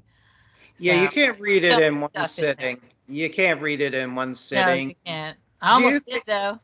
So if I ran for office ever,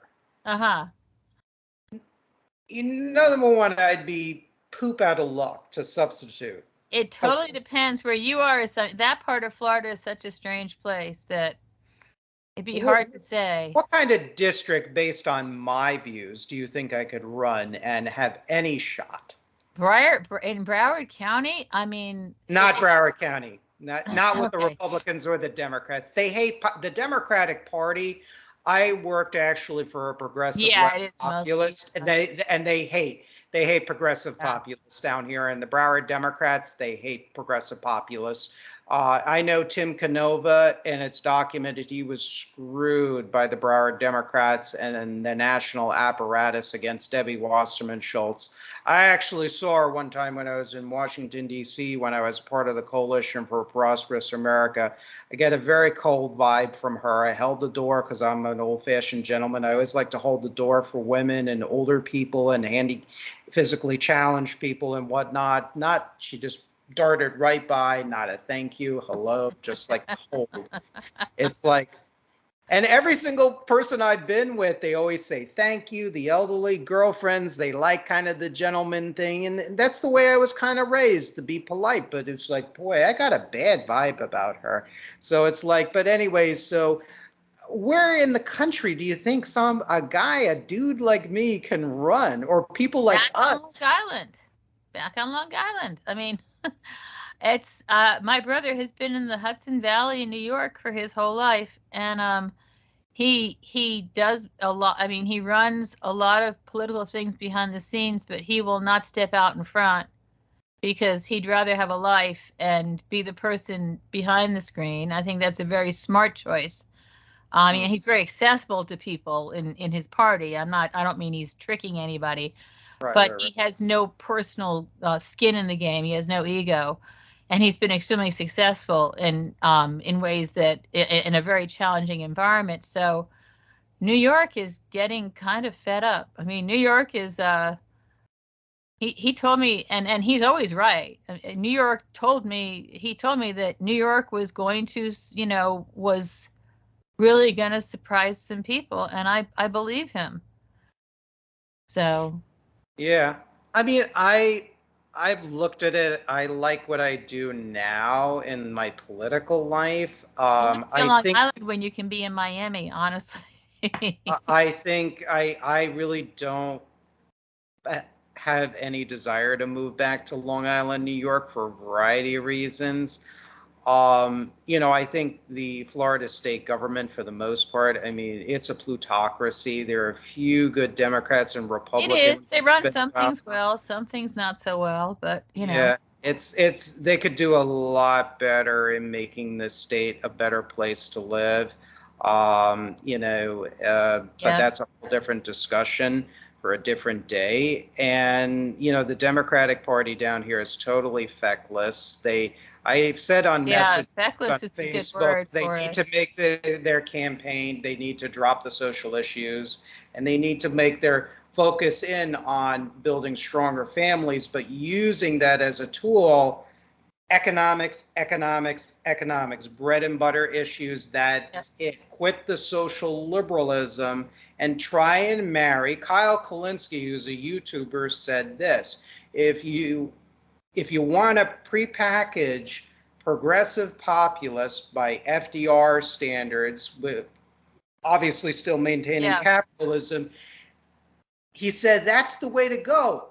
Marry progressive populist New Deal economic policies and show how it actually achieves socially conservative goals. And that is the women's formula right in Florida who are old enough. I mean, organizing in Florida is very interesting compared to other states because you've got a bunch of 80 and 90-year-old people sitting there, and they remember the Depression, and they remember World War II. I mean, it's the memories are fading, but they're much more pragmatic about a lot of things than people are in other states. I mean, I'm in a very young, rapidly changing place, but when I was down in Florida, it was like talking to my aunts and my grandparents, and they just had more of life, and it was fun. It was more fun down there than it is up here.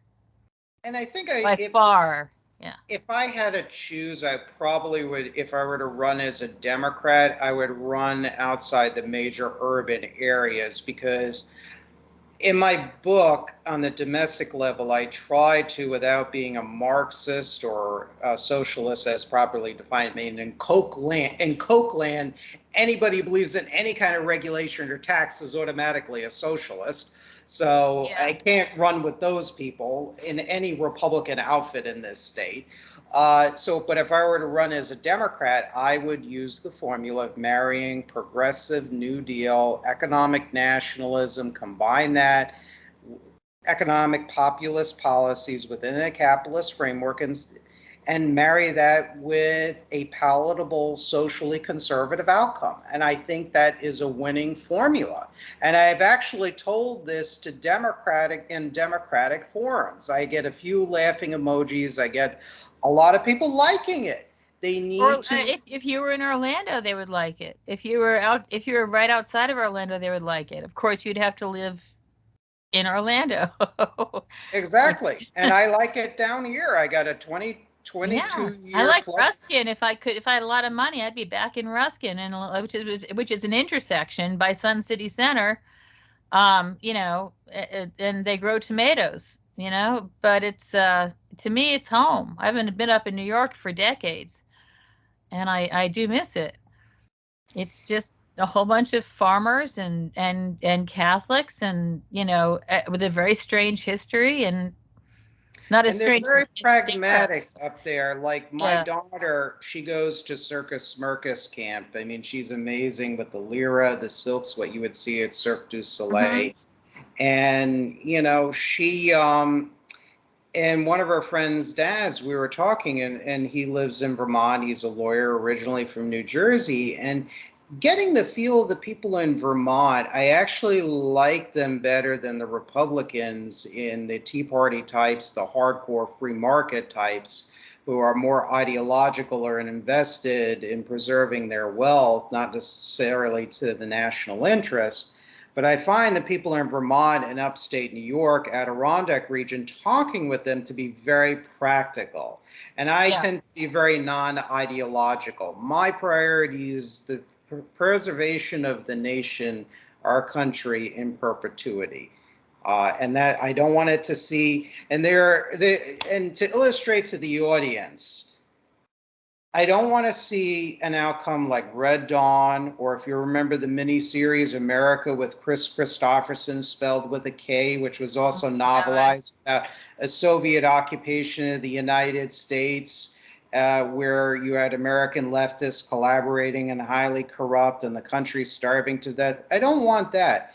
But ladies and gentlemen on the show, I also don't want a country ending up like on the Sci-Fi Channel, the series Incorporated, where you have a corporate libertarian Republican-induced dystopia where corporations take over the entire federal government in the midst of environmental disaster in this country. They privatize most functions of the federal government, and you have a new form of neo-feudalism, essentially. You mean like now? Yeah. Where we're headed. This is where we're headed. It is. I don't see America heading into a Marxist-Leninist direction right this second, even though its thought is gaining more popularity than it should with more and more younger Americans. I see us heading into a form of corporate authoritarianism, and where the federal government and state governments are more enablers than really a force to check those influences. And when you have, and I know you have spoken on occasion about campaign finance reforms and things of that nature. I think it's atrocious when you have people like Ted Cruz and the Federalist Society and others saying big money is free speech and cloaking it in the Constitution. It's like when that communist organization, Citizens United, definitely. It's like when the National Lawyers Guild, they would say, and there's a good book, it's a mainstream book on the National Lawyers Guild, the old CPUSA front, which is still sort of an ideological. Oh, they tried to get me to join in law school.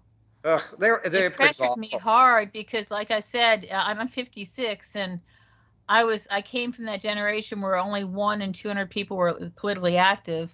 So I was, I was the Zeal League type who ended up, everybody was trying to poach me because there was nobody else. There was nothing special about me. It's just that there was nobody else. So I got to have 100 different experiences of these people, and the NLG came to me my first week of law school And 3 people sat me down and said, we'd like you to come and join us. And by then I'd had enough experiences like that where I thanked them and said no. And I was still loading trucks in the morning and taking law school at night, and it kept me grounded. Yeah, I could never work for an organization like that. I mean, they'd look me up and see that, it just wouldn't be a good fit. And I've written critically on them. So like the corporate enablers like Cruz and the Federalist Society saying, cloaking themselves with the Constitution and First Amendment, with these campaign finance issues, which just basically enables plutocracy.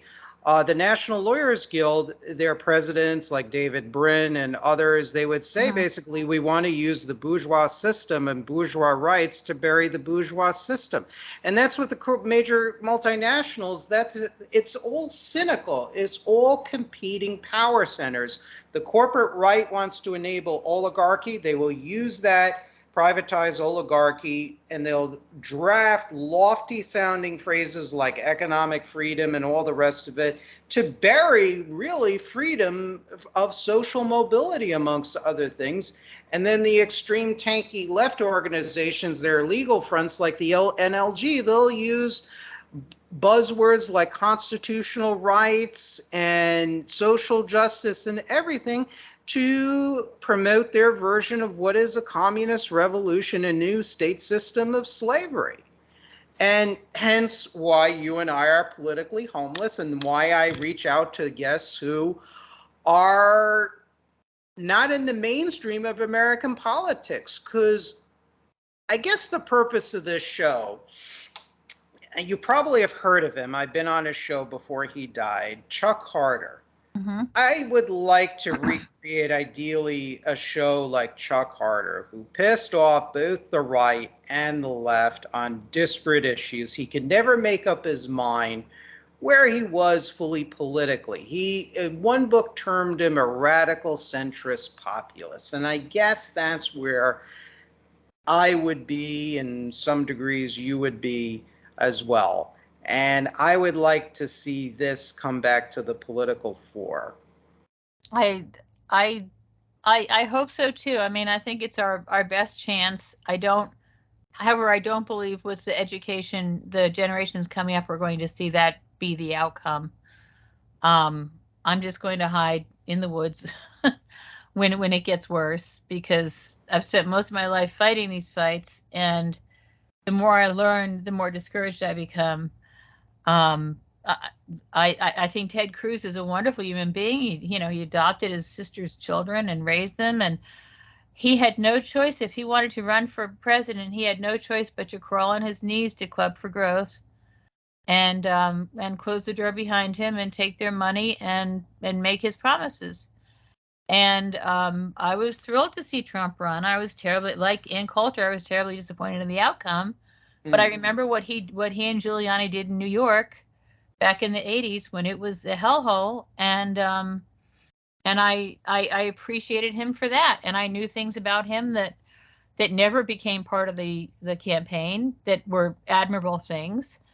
And I think he's half crazy, but I felt like I really didn't care if he was half crazy or not, because being the position of a president in this country is something that is bound by a lot of laws, and you can be half crazy and do it, and maybe you ought to. And it was I think it broke a lot of walls down, just him being there and being the person that he was. But I had to do a lot of talking for a couple of years here in Georgia to convince the social conservatives to even consider him.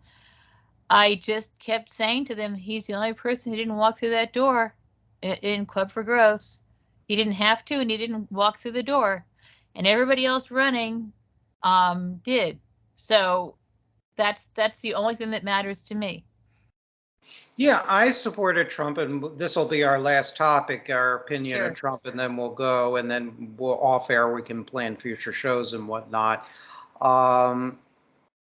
I supported Trump in 2016. I saw him at a Tea Party rally. in Boca Raton. I recounted in my book in chapter entitled Trump Revolution Betrayed. And I was impressed with, and he did not get a warm welcome by the Tea Party crowd down in Boca Raton, I will tell you, with what he said. And he talked about a lot of statist and economically nationalist economic principles. And AFP had a pretty big footprint Oh, yeah. down here Yep. in the Palm Beach County Tea Party, as you probably know.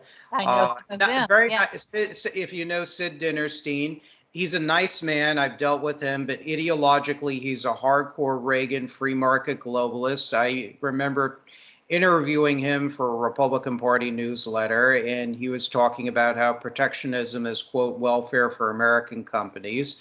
On a friend of mine who is a sort of old school Democrat, Rick Rickenback, he had Sid Dinerstein on his show. Rick is a friend of mine, and he told Bill Clinton in the Democratic club that Rick managed in one of the big Palm Beach County senior communities. He told Bill Clinton to his face that NAFTA would be a mistake. So yeah, he was pretty active. And he would be a disaster, actually, I should say. And he had Sid Dinerstein on his show, and Sid was the president of the Palm Beach County Republican Club. And Sid was calling for stapling green cards on visa workers and everything, not because really and truly, the only economic freedom they care about is for employers and corporations to do whatever they want with any checks and balances or any considerations for the community, the nation, the workforce, and the consumers. So with that type of conservative incorporated type of republicanism, Trump would not get a warm welcome initially. Trump was talking about infrastructure improvements. He was talking about China, the threat of China, the trade dumping against the United States, financialization of the economy, which Trump is often on. Trump, even in an interview with Oprah Winfrey in late 80s, actually slammed Reaganomics too as well. Reagan's trade policies, particularly with Japan, as well as also in the name of anti-tax crusades, then taking on foreign treasury debts to help pay for the lower taxes, especially on upper income earners and whatnot. And, so Trump went against that. They didn't like him, but I loved him. I thought Trump would be the perfect person. Trump said it best in an interview in 1999, which I quote in my book, where he says that really and truly the far right and the far left, they just don't get it. They need somebody in the center that's more reflective of Americans. And that really appealed to me. And I thought this guy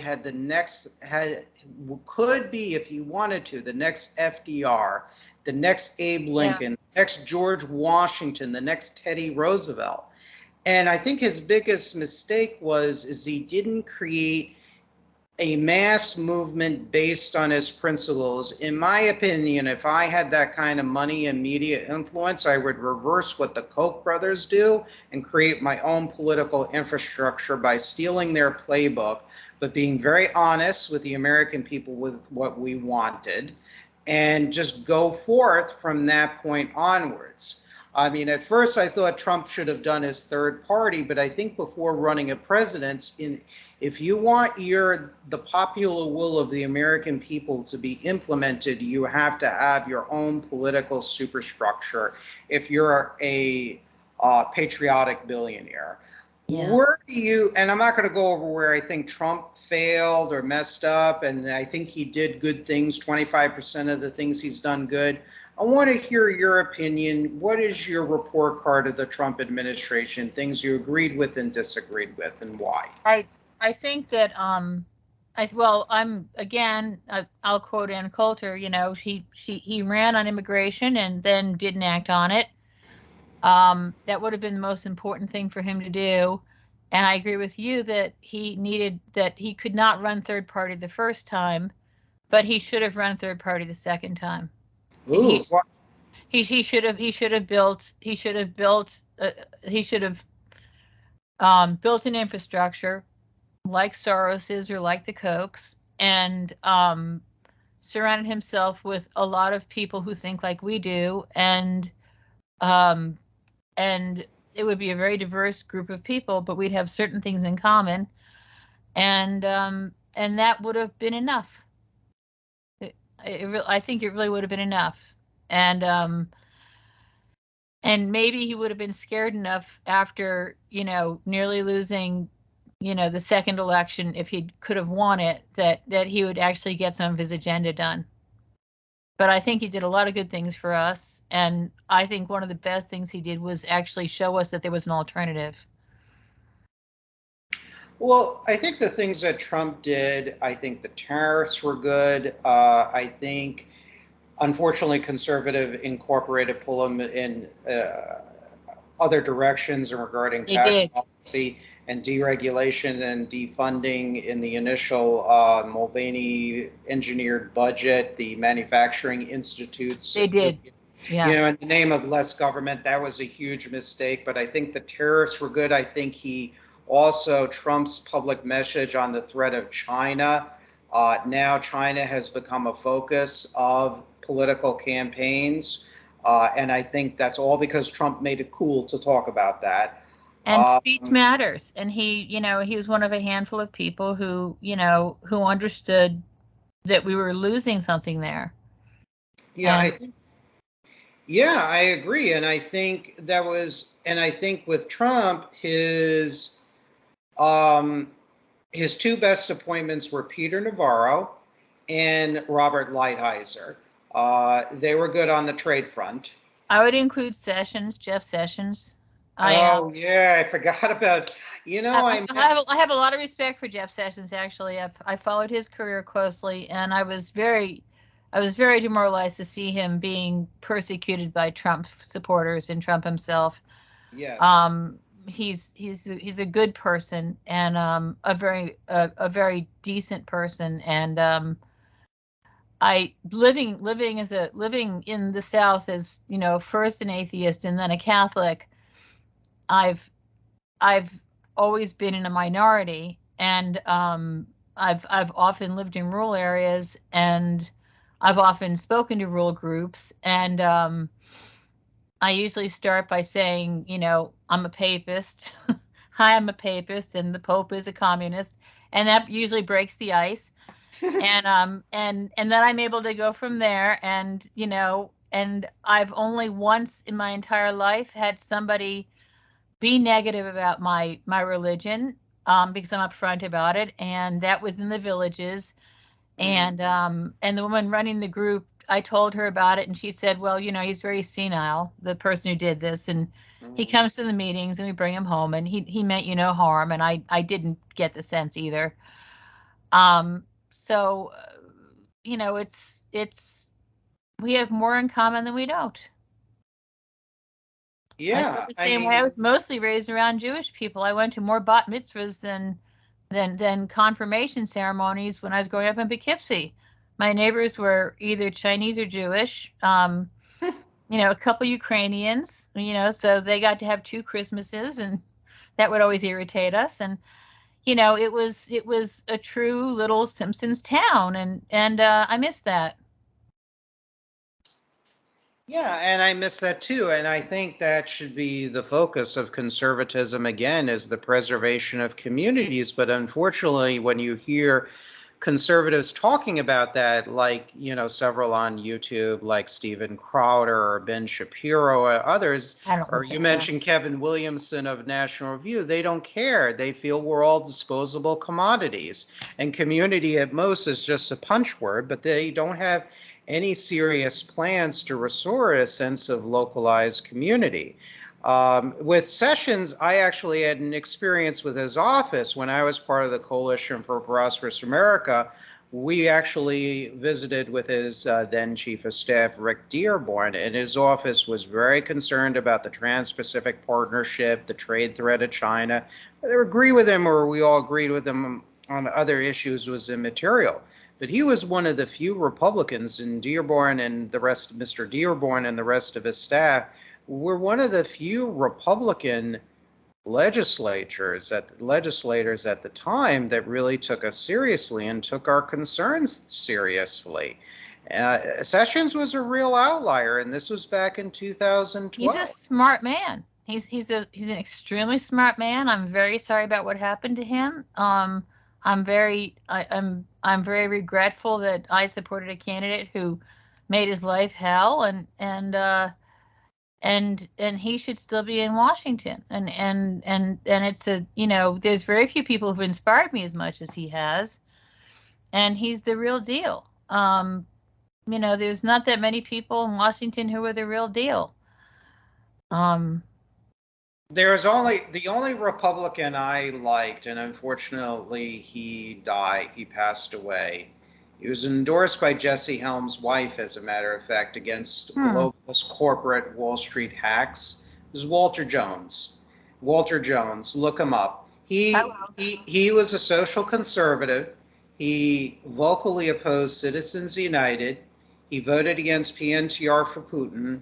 He later regretted his support for the Iraq War, so he was not a neoconservative. I mean, I kind of have very mixed views on the Iraq War and whatnot. At the end of the day, I become more non-interventionist as time goes on. But at the same time, I don't agree with the anti-war right as well as the so-called anti-war left that Saddam was not a regional threat, that he wasn't working on WMDs and everything else. But it doesn't mean we have to go in every single country that is producing WMDs that is hostile to the United States. It's just untenable. But, Walter Jones, he also was a social conservative. He supported the restoration of the Glass-Steagall Act that separated commercial from investment banking. He was against all these so-called free trade deals and globalism. He even voted against the Paul Ryan budgets, even the Trump budgets. I know a source in one major national ultra-conservative group. I will not mention the name. And this gentleman told me that Congressman Jones actually was very dissatisfied with the Trump administration. He supported it at first and was dissatisfied with the tax policies and a lot of other policies that was going on. And, I think Trump's worst mistake is also he brought in some really what I considered very bad individuals like Larry Kudlow and Steve Mnuchin. Somehow they got to him. They I don't know how they did it, but they got to him. Conservatism Inc. got to him, and that became his inner circle. And I was shocked by that. Honestly, I thought he'd have more backbone. And that cost him the election because I think his COVID response was abysmal. To be honest with you, in certain ways. I don't know. I think the first 2 or 3 months he was pushing the right buttons. He was, he was slowing air traffic. He was. Well, I agree with that. Importers and the Democrats didn't want any of that to happen. And I think we would have been a lot worse off.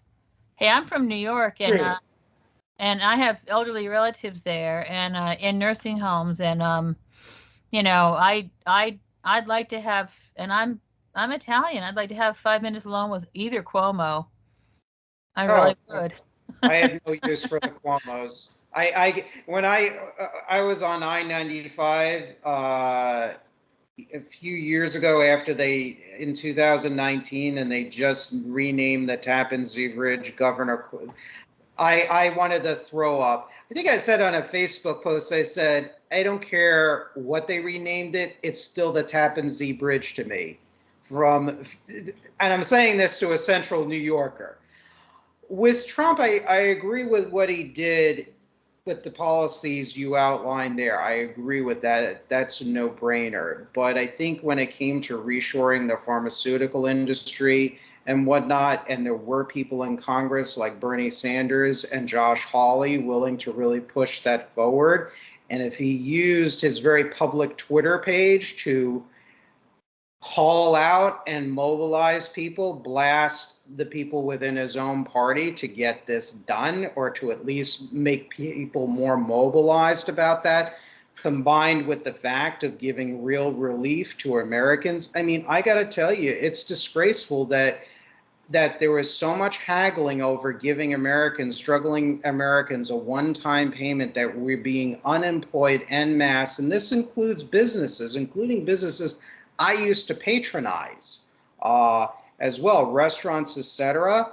I mean, I know people that were kicked out of their homes because of this. And yet corporations were handed all this money hand over fist in PP loans. And Steve Mnuchin's was like, well, we're not going to reveal who this was given to and how it was spent in interviews and everything. And that did it for me. That really sealed the deal for me.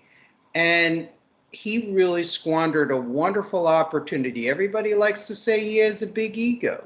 If he handled this correctly and in a pragmatic way that was truly America first, he would have been America's greatest presidents. If he pursued the reforms in the same spirit that he campaigned on.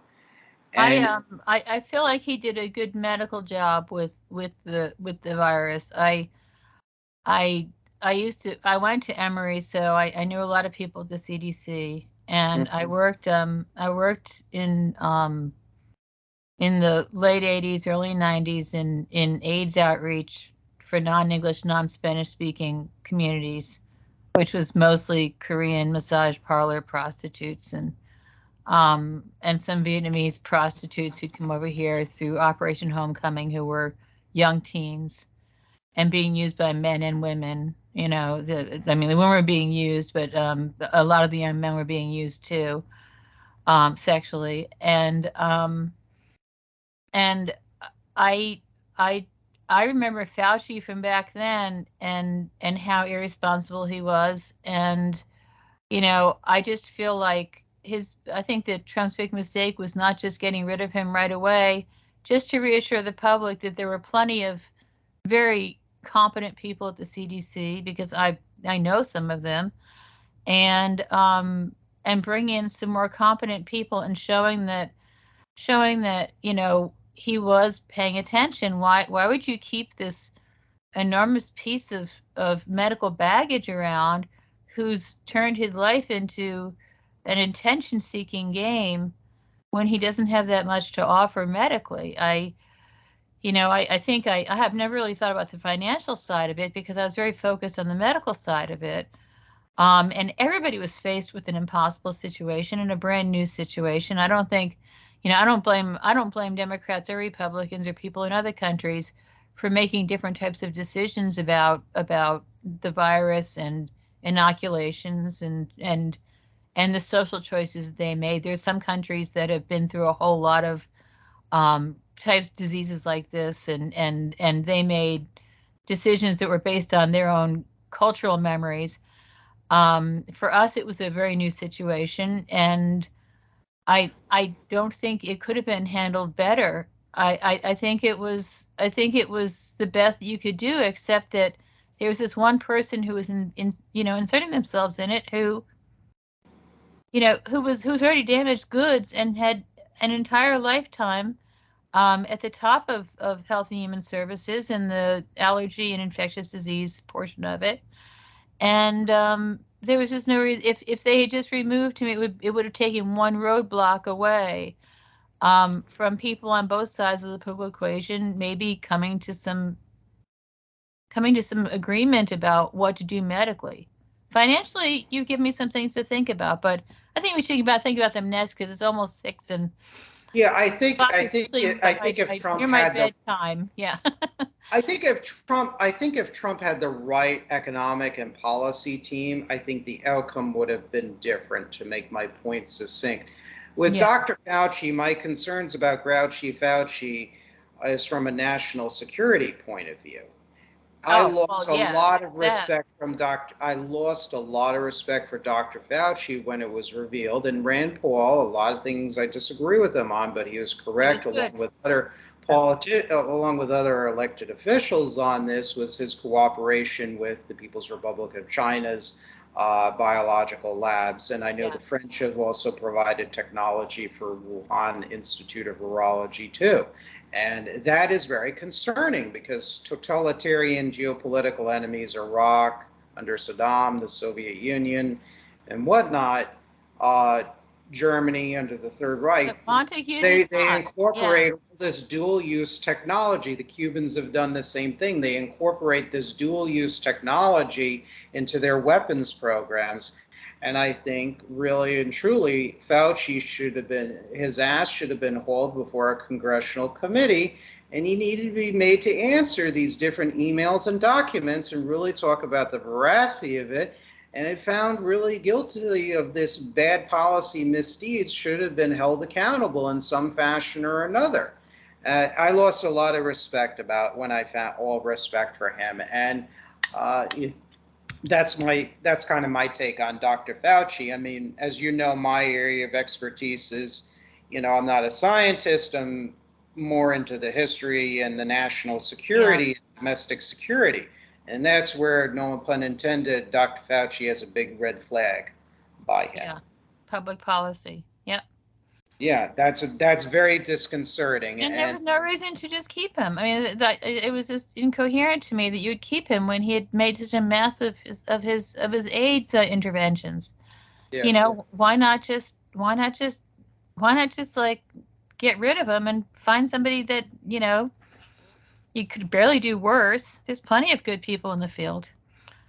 So. Oh, sure. One of the things, as I mentioned, as I think we both agree upon, America does have a large reservoir of highly competent medical professionals. There's no doubt about it. I mean, there's no question about it. Who they are, I don't know. I'm not qualified. I have to be honest. I don't like to talk about things that I don't have the proper training or research. I don't know who those names are. But I would have somebody that I would trust alongside with me, frankly, with no political dog in the race. When it comes to medicine, I don't want a doctor. And no ego.